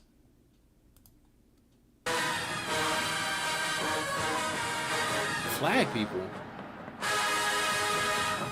They just chilling? They just get to chill? Male color guard. Are y'all serious? What are they doing? Maybe they just not performing like right now. Maybe that's it. Because they only got 2 drum majors? Oh, I thought they had way more than 2 drum majors.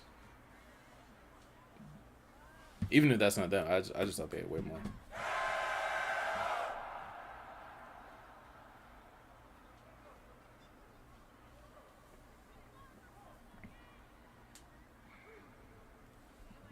The Spartan guards? Damn. If y'all say so. I don't know shit about Norfolk. I just enjoy them.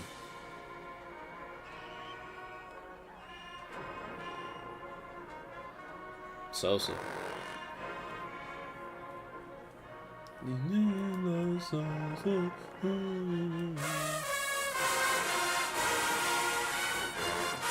I fuck with North Carolina sound, bro.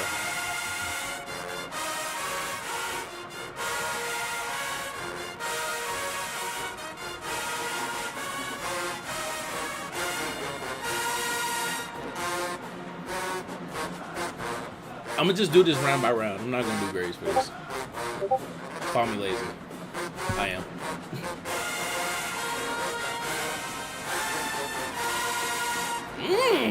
Did Mellows hit that? Did Mellows hit that? For real, for real? Like, did they really smack that?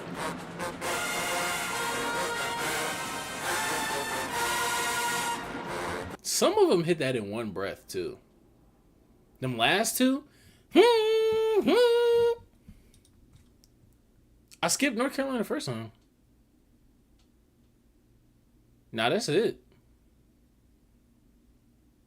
Nah, that's it. It goes straight into that. I think this is their first. If it's not their first, then Smash Time missed something. But I didn't skip nothing. Swear.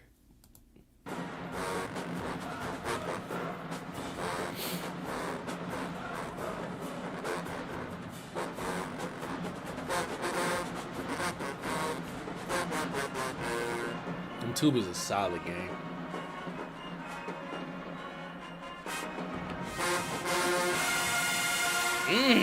Good attack from us.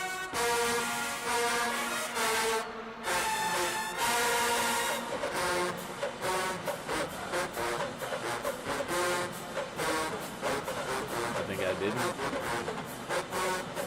Okay.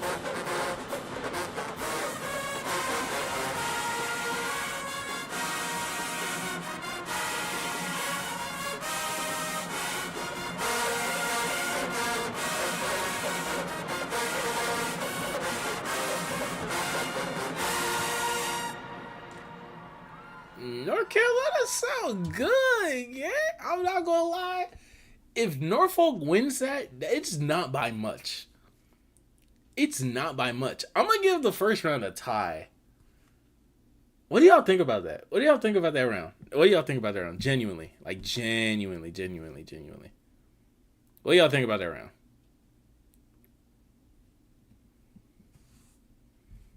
Genuinely. I want to know. Because I think that's a tie. As much as I appreciate, like, Norfolk's, like, cleanliness or whatever, like, North Carolina, like, really, they opened up on their ass, like, for. I like the layering of that arrangement. I like their power. I like the trombones. They were sustaining really well. Mells were really powerful. I really like that from them. I agree, Ty. You sound better than Corn and Mississippi. No cap. I don't know about Corn because Corn was playing a little bit more challenging arrangements. Just a little bit more challenging of arrangements. Ty also yeah. So we on the same page. The tubas were clean. Like, nah, and they was tonguing too. It got a little bit sloppy in between there, especially in some of the lows. But I mean, you know, who doesn't? Essentially pound for pound. Yeah, to be honest, that's what it's coming down to. Tony says Norfolk though, which is respect. Norfolk, excuse me. Norfolk. My fault. Power is power is like about what and what. I guess until Norfolk turns up. They might do it on this song though.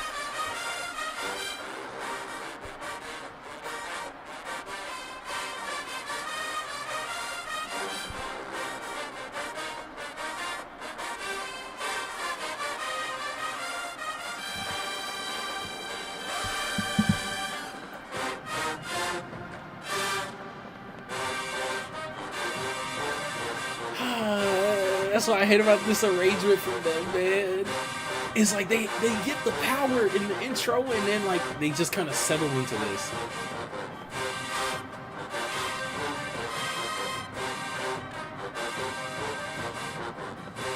Yeah, King's back, yeah.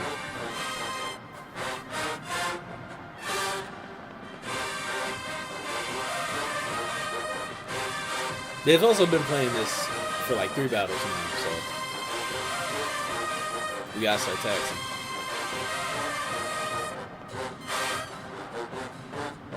And someone's early every time on that attack. You know, fucking Jackson ran this when they played this. Into King's Affirmation.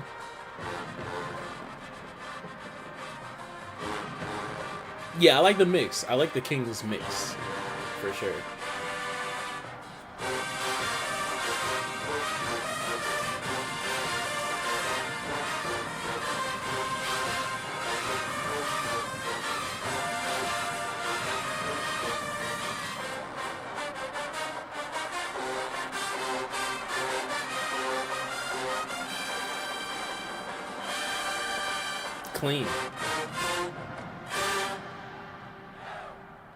Clean. Clean as always. Clean as always. Clean as absolutely always, man. God.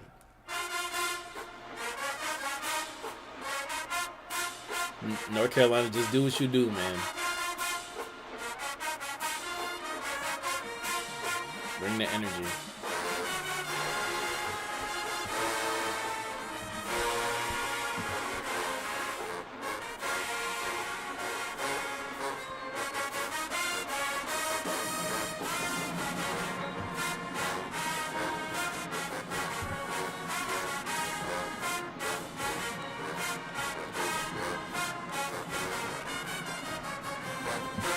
Extremely creative piece of arranging. Yeah.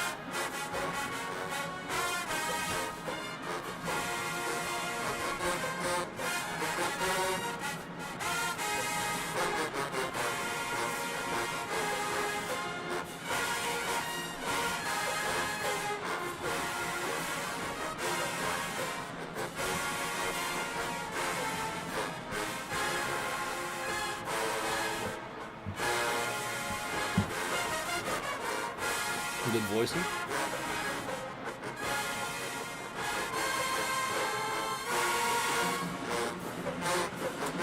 Good accent to finish out the phrase, UFOs.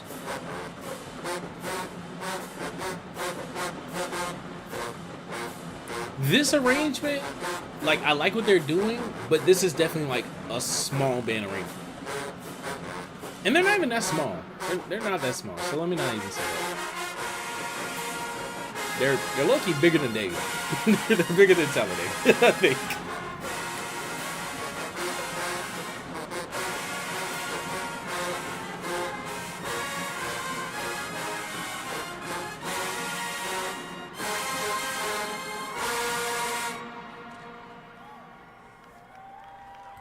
That was also clean as fuck. Especially that ending. To hold out those tones like that is crazy.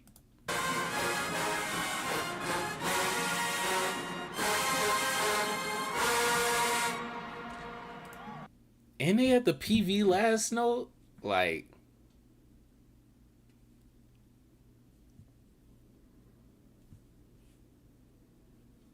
nah, it's not another tie. I can't give it too many ties. I think Norfolk gets it. I think Norfolk gets it. Norfolk had a little bit more power that time.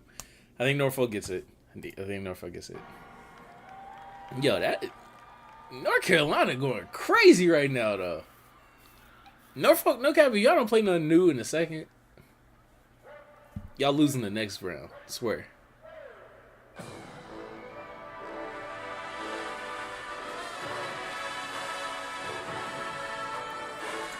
This is not new.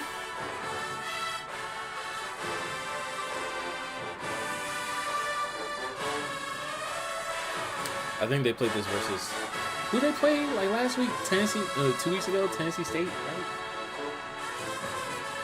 Ooh.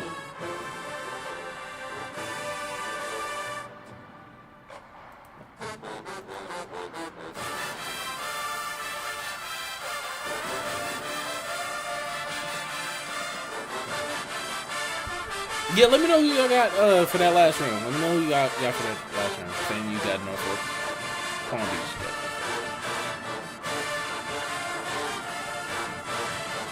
Yeah. I thought I'd heard them play this before. And Trumpets got lost in there. Y'all heard that. Mellows.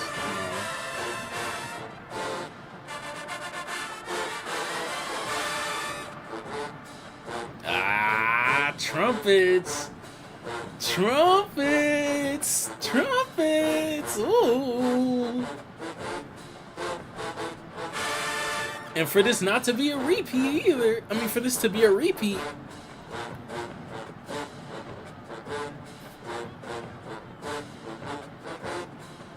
y'all giving him a chance. Y'all giving him a chance. Look at the flag. Yeah, no, I was trying to ignore them because they're doing everything except swinging a flag. Trumpets! Trumpets! Trumpets, no!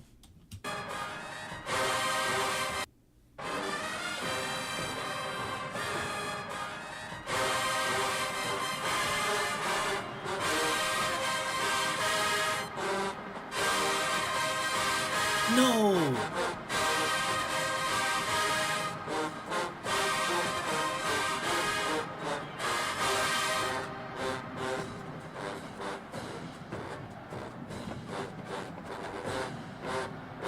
No!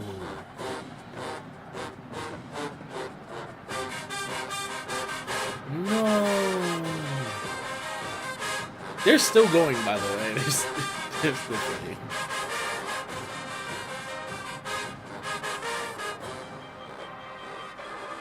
Does Euphoria need to be a three minutes on? This Euphoria is. They did it again!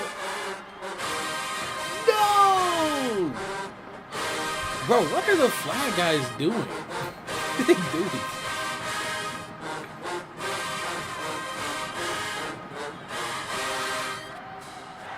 Damn, man.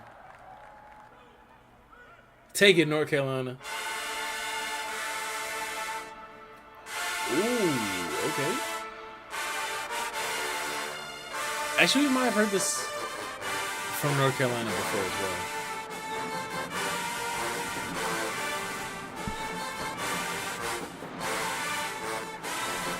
Because I have heard the North Carolina battle. I forgot which one it was. I think we watched it on stream, actually.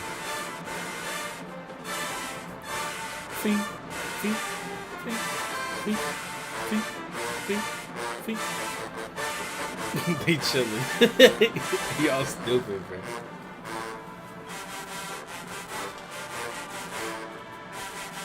Just don't fuck up like Norfolk's trumpets did, bro. Y'all got it.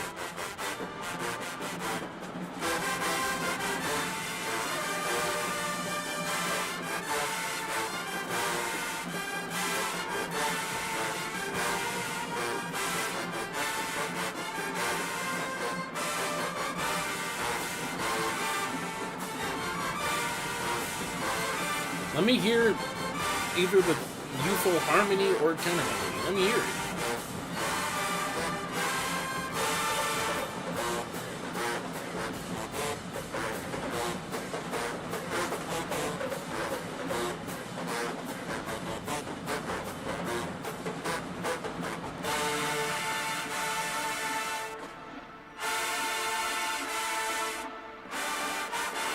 Because y'all respecting the rest. As someone who also played Fiend with like that 4 break.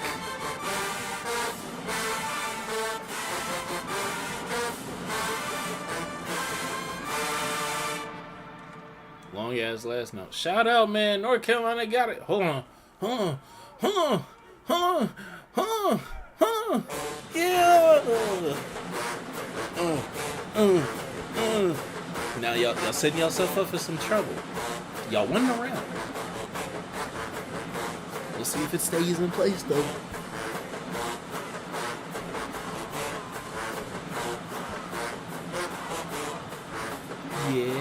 Yeah, them tubas are smacking, game. Them tubas are smacking.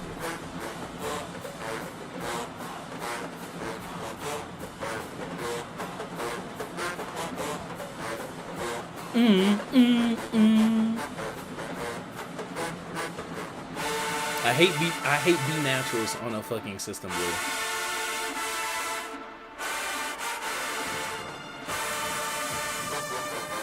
I feel like a spit.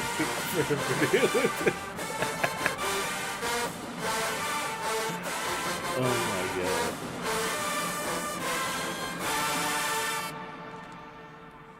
god. Alright. Watch our release, UFOs, but good round. But Norfolk niggas just always look so happy to be wherever they are. But also, at the same time, like, not giving a fuck about wherever they are. I don't know.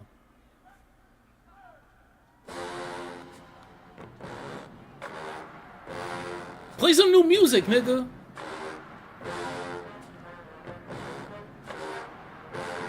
Play some new music. You know, North Carolina got that one. So it's 1-1-1? Yeah, 1-1-1. How is this battle so long with y'all playing this many repeats?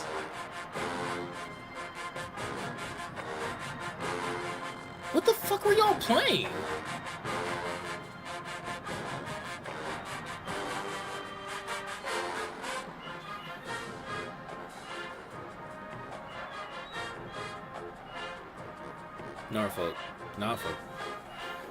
Norfolk.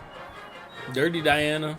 She done taken a shower now. She's clean. She's clean now. She's gotten her life back together. Like, Michael took her back. She's okay.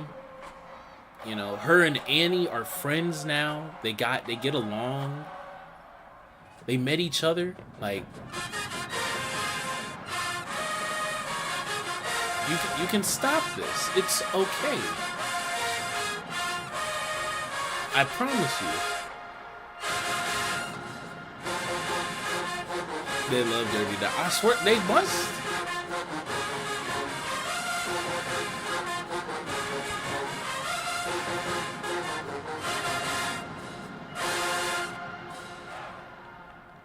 Man, I thought this year was gonna be different for Norfolk, man. I thought they was gonna be like, you know what? Y'all been saying we play the same book from August to November for years now. We're gonna stop that. Oh. Hold on. Wood wins on Liberian Girl? Yup, Diana up there in the afternoon life of Michael. Afterlife. The afternoon afterlife with Michael Jackson. Nah, hold on. This start to Liberian Girl is crazy. For Sando?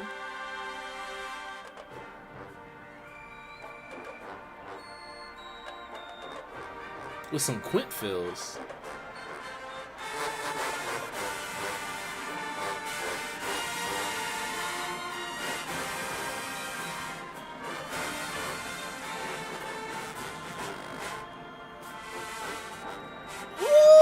Travolts.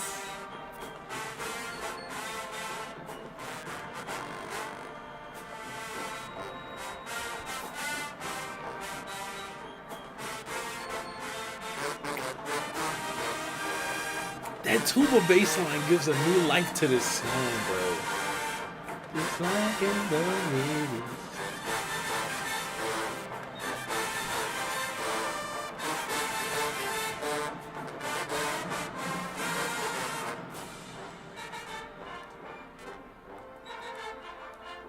Watch all the tax trombones. Ah, mellows. You came and you changed me, just like a money.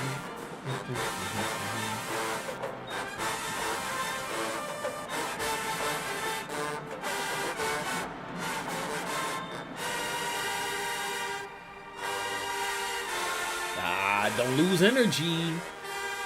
Y'all elected for long tones for this. Tubas.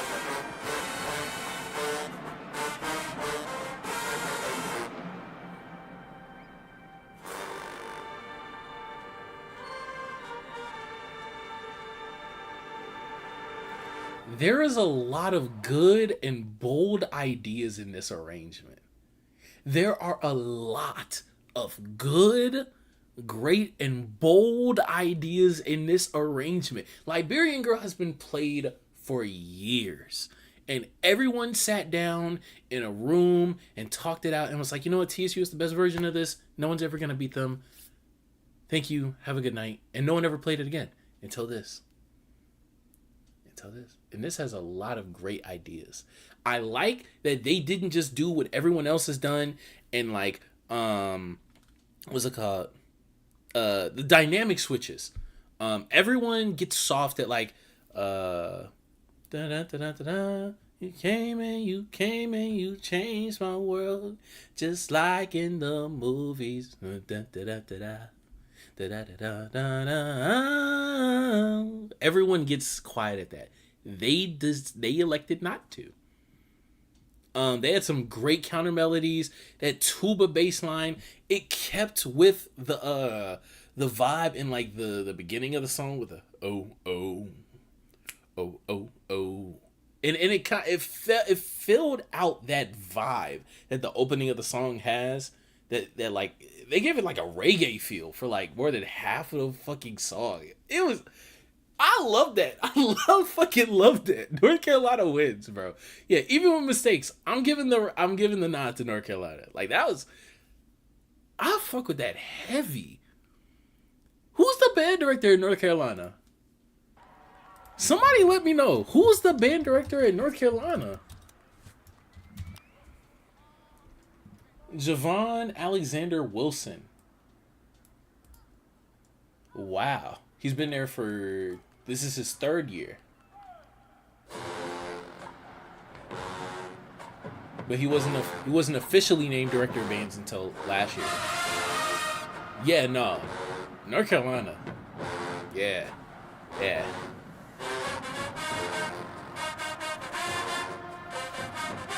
I'm playing the same shit, nigga. Oh my god. Fuck.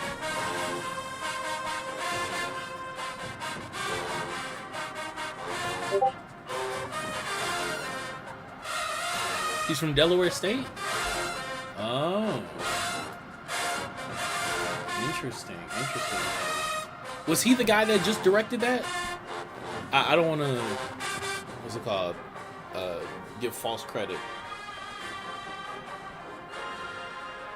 I was just wondering who their head director was, but if he, I will also find out who wrote that. I really liked that.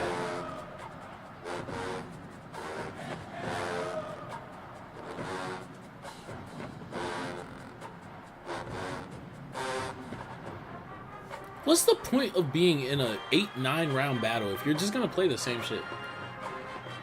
I said North Carolina on that round. Yeah, right now it's North Carolina 2, Norfolk 1, tie.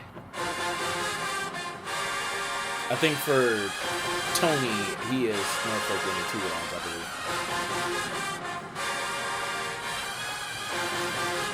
They sound crazy right here. Little trumpets. Yeah. In the ghetto. That was solid. Repeat of hell, though. Who the fuck is this nigga?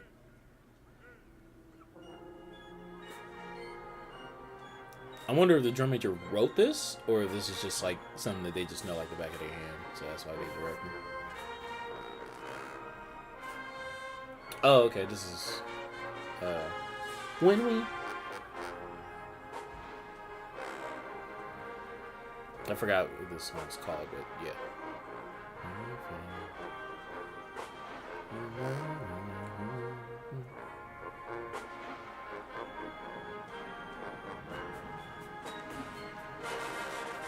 Woodwinds.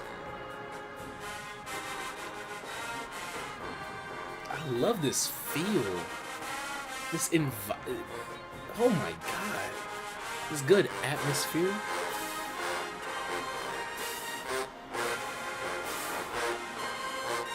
I don't like trumpets. I don't like the trumpets.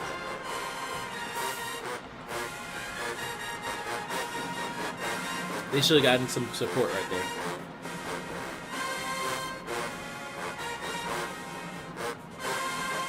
If you're gonna turn up, you gotta turn up and bring the rest of the band with you.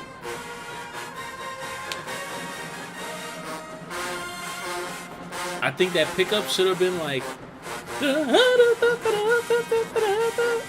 Mellows join in on that or something like that. I don't know.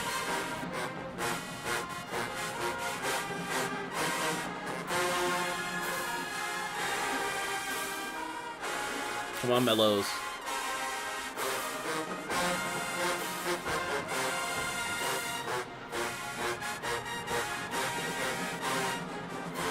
Why can't Mellows play unison with them? Why can't they?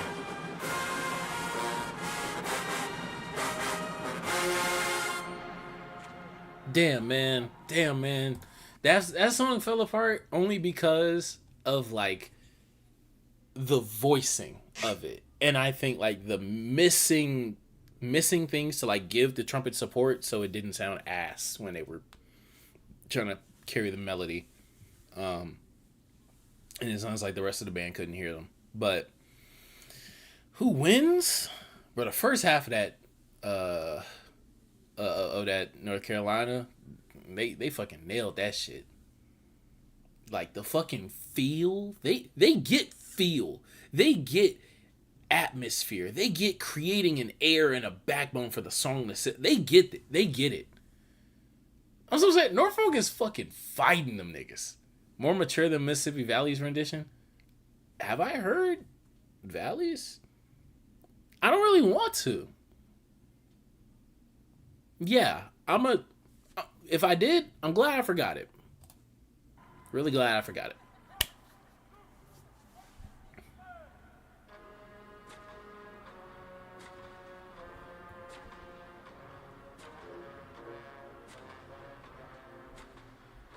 Is this a new song?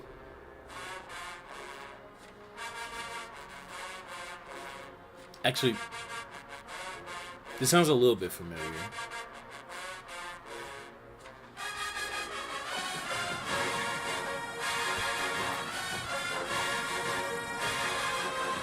Actually, I don't think this is a new song. I've lost hope. I've lost hope, guys.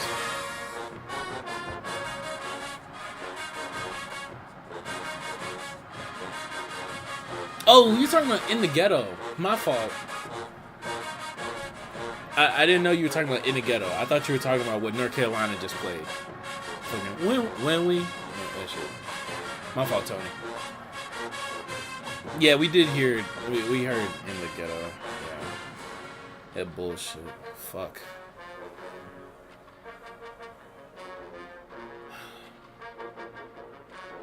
Fuck Valley, bro. I don't think this is new, though. I just want to hear them play. Like, they play so good. I want to hear them play new things.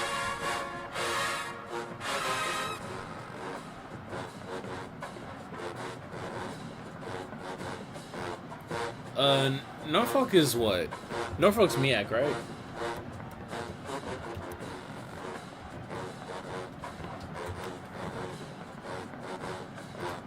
Norfolk is...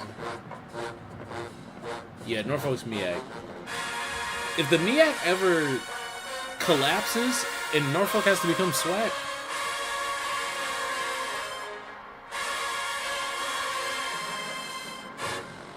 they sound good.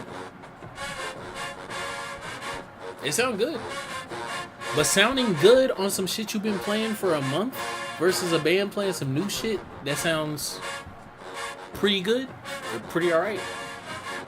I'm gonna give it to them.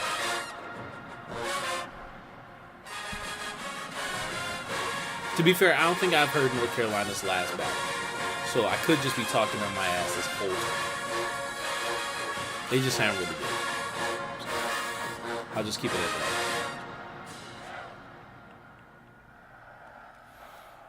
Norfolk sounds good, though. Norfolk sounds like really good, really solid, really complete, really balanced, really clean. I'm just really enjoying North Carolina.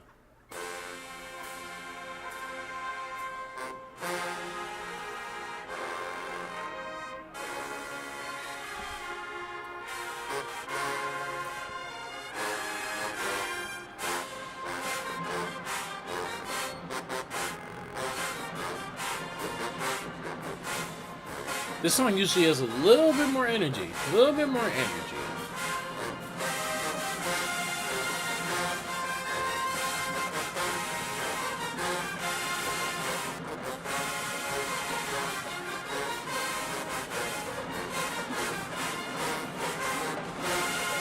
Trombone sounded a little bit delayed.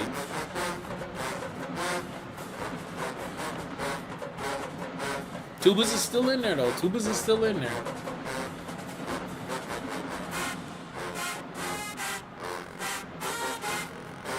I think this is a repeat from now.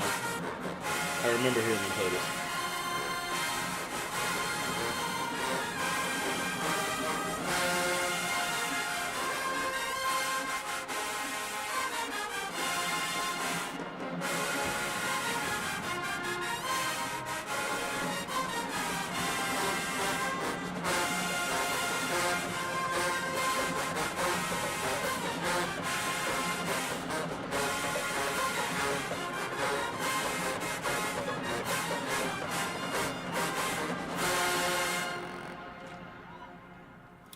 Yeah, I'll give it to Norfolk. Norfolk. So, 2 North Carolina, 2 Norfolk, and 1 tie. So we're all knotted up with 1, 2, 3, 4 rounds left. I mean, 4 rounds. Jesus, 2 rounds left. And I think it should be all repeats from now. So it's just a matter of who sounds better.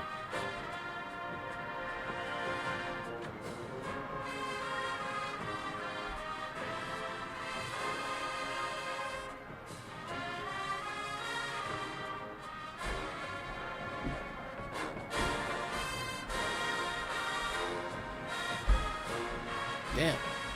Niggas is going crazy upstairs.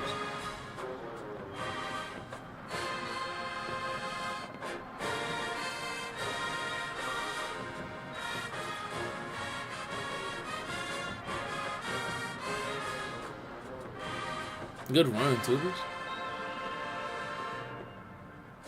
I wish I would have heard the end of that run, Piccolos. Let me know who y'all got winning, man. Whether it's a round or whether it's the overall thing. Y'all still got North Carolina in the lead? Or did Norfolk tie things up? Or is Norfolk in the lead? Good phrasing. I heard that trumpet, though.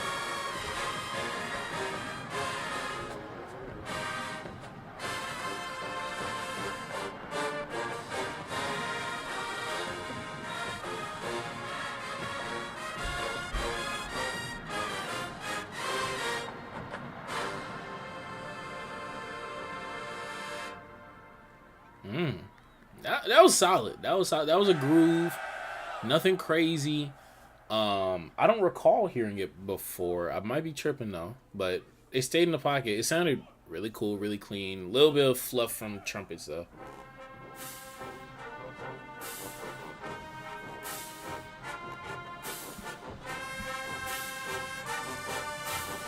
Norfolk tied it up. Same. Let's see who takes the lead after this. It gotta be somebody.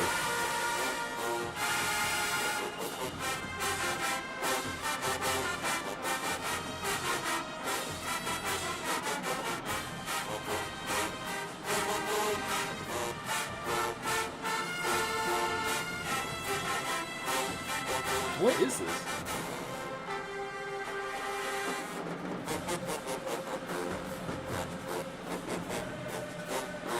That was such a weird cutoff to a Tuba break.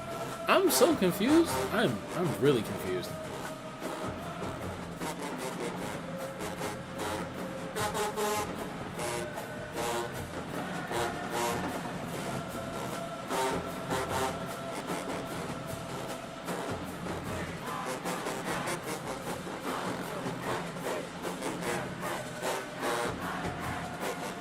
Yeah.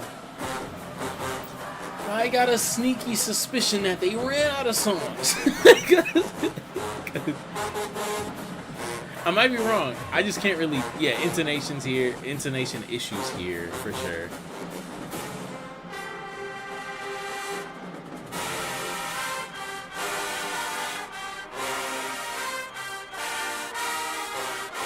Okay.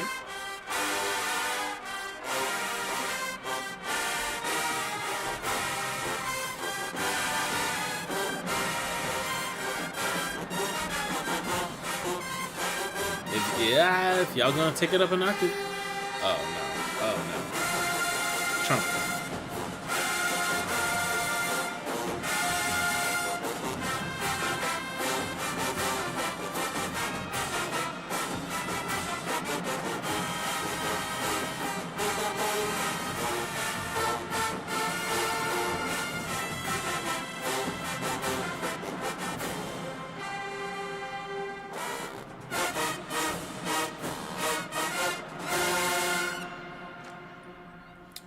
Yeah, Norfolk got it. Norfolk got it. Norfolk got it. Sloppy. Yeah, sloppy and just like kind of question mark the whole time. They're gonna play Behold. They're gonna play Behold. They're gonna play Behold. They're playing Behold. Okay. Norfolk wins. That's Behold. That's what I skip every time. Every time I skip it. And I hate that we're not gonna listen to North Carolina's last song, but I'm tired. Fuck that shit. I'm not gonna lie. There any more comments? I'm sure there are more comments on this. It has 1.5k. Homie at Towers. That is, I take that as disrespect. That is an active request for war. Yeah, Norfolk wins. That is that. No cap, they had to come back for it though. They had to fucking come back for it. They put themselves in a hole, and no cap, that will be reflected in their position on the rankings. Not gonna lie, as good as Norfolk is, and even though they won, they gonna slip. They're gonna slip because they're in that point of the season where they're just gonna keep playing shit that they played fucking 2 months ago, and I'm gonna be mad. And I'm gonna go into each week that I hear them like, oh my god, they're playing Tennessee State this time. They already played Tennessee State. Oh my god, they're playing. Who else is on their schedule? Cause it's conference play now. So who the fuck is in the MEAC? Everyone left the MEAC. Who's still there? Who's still in the MEAC? South Carolina State? I guess whenever they play South Carolina State, like we'll look back at them and see what the fuck they do. But right now they are tied with Tennessee State, and they were above TSU and SU. They coming down and North Carolina's going up because North Carolina was on a fucking ass. Oh, NCAT, yeah, NCAT's in the MEAC. They already played NCAT, no? Did they already play NCAT? Oh, no, they didn't. Okay, so whenever they play NCAT, that'll probably be the next time that we hear from them. But yeah, North Carolina's probably going to move up. Well, not probably. They're moving up. Norfolk's probably going to move down. And I still got to update it from last week. But the power rankings should be out like either tomorrow or Wednesday. It'll be out before the next video because the next video will be the clip from the stream of Valley versus whoever. It'll be updated with, of course, the results of Jackson versus Texas Southern. It'll be updated with the results of this battle. It'll be updated with the results of Graham versus PV. And last week's battles. And all the updates, I'll put them towards the top of the doc. Actually, let me just share my screen. I'm putting all the updates at the top of the doc. So like from last week, Jackson stayed. Southern took a step back. I'm not gonna lie. All you Southern lovers, y'all are gonna hate me. PV took a big step up. Graham solidified themselves. Again, I really like Graham versus Jackson. Albany State, I was already a believer in them, so they stayed. Central State got off to a new start. North Carolina, they're gonna end up moving. But again, I didn't hear their battle last week, so like I just had them here. But they're gonna end up moving up. North Carolina A&T stayed the same, and we just listened to. I have to make a new one for Texas Southern. I have to update Texas Southern. I have to give Alcorn their starting rating.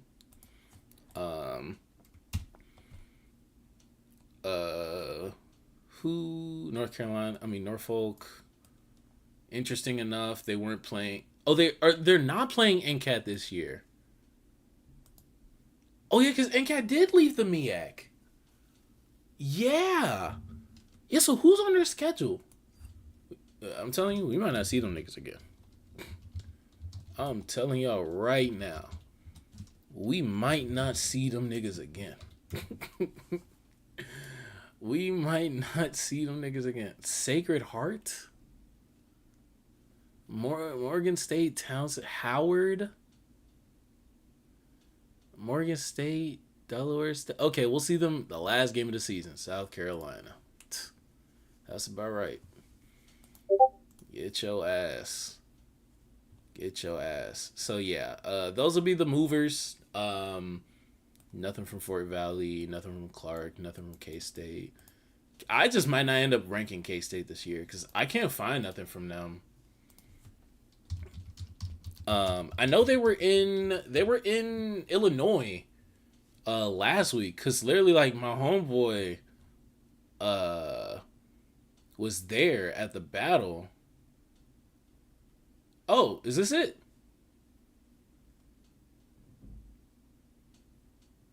What is this? Where is this? Did they just battle on the street? I might have to listen to this. Not now, Jesus Christ. I'm so tired. I'm so tired. Watch later, please. Okay, and who are they going against? Morehouse? I'm skipping Morehouse. I'm not gonna lie. I have zero respect for Morehouse as a band. If K-State sounds slaw, I'm just not even gonna put them on here. No cap. There's no point in disrespecting them. But I'll go through and listen to this eventually one day. We'll hear Norfolk again at the end of the year versus South Carolina State, and probably South Carolina State. That'll probably be the last time that we hear from them too. Football. Oh no, they played Fort Valley. They played Fort Valley in a couple weeks. More than a couple weeks. Played North Carolina Central still. Okay, so we might hear from them a few times. But yeah. Oops, Jesus. But yeah, these are the movers. I have to update Jackson. I have to update TSU, Alcorn, Norfolk, and North Carolina Central. Other than that, appreciate y'all. Let me send y'all out on some old jams, right? Actually, no old jams. We have a new winner on the block, man. We got a new winner on the block. Actually, it's only fair. It's only fair, man. Appreciate y'all for watching the stream, man. Thank y'all for coming by. And remember who runs the SWAC. Good night, everybody.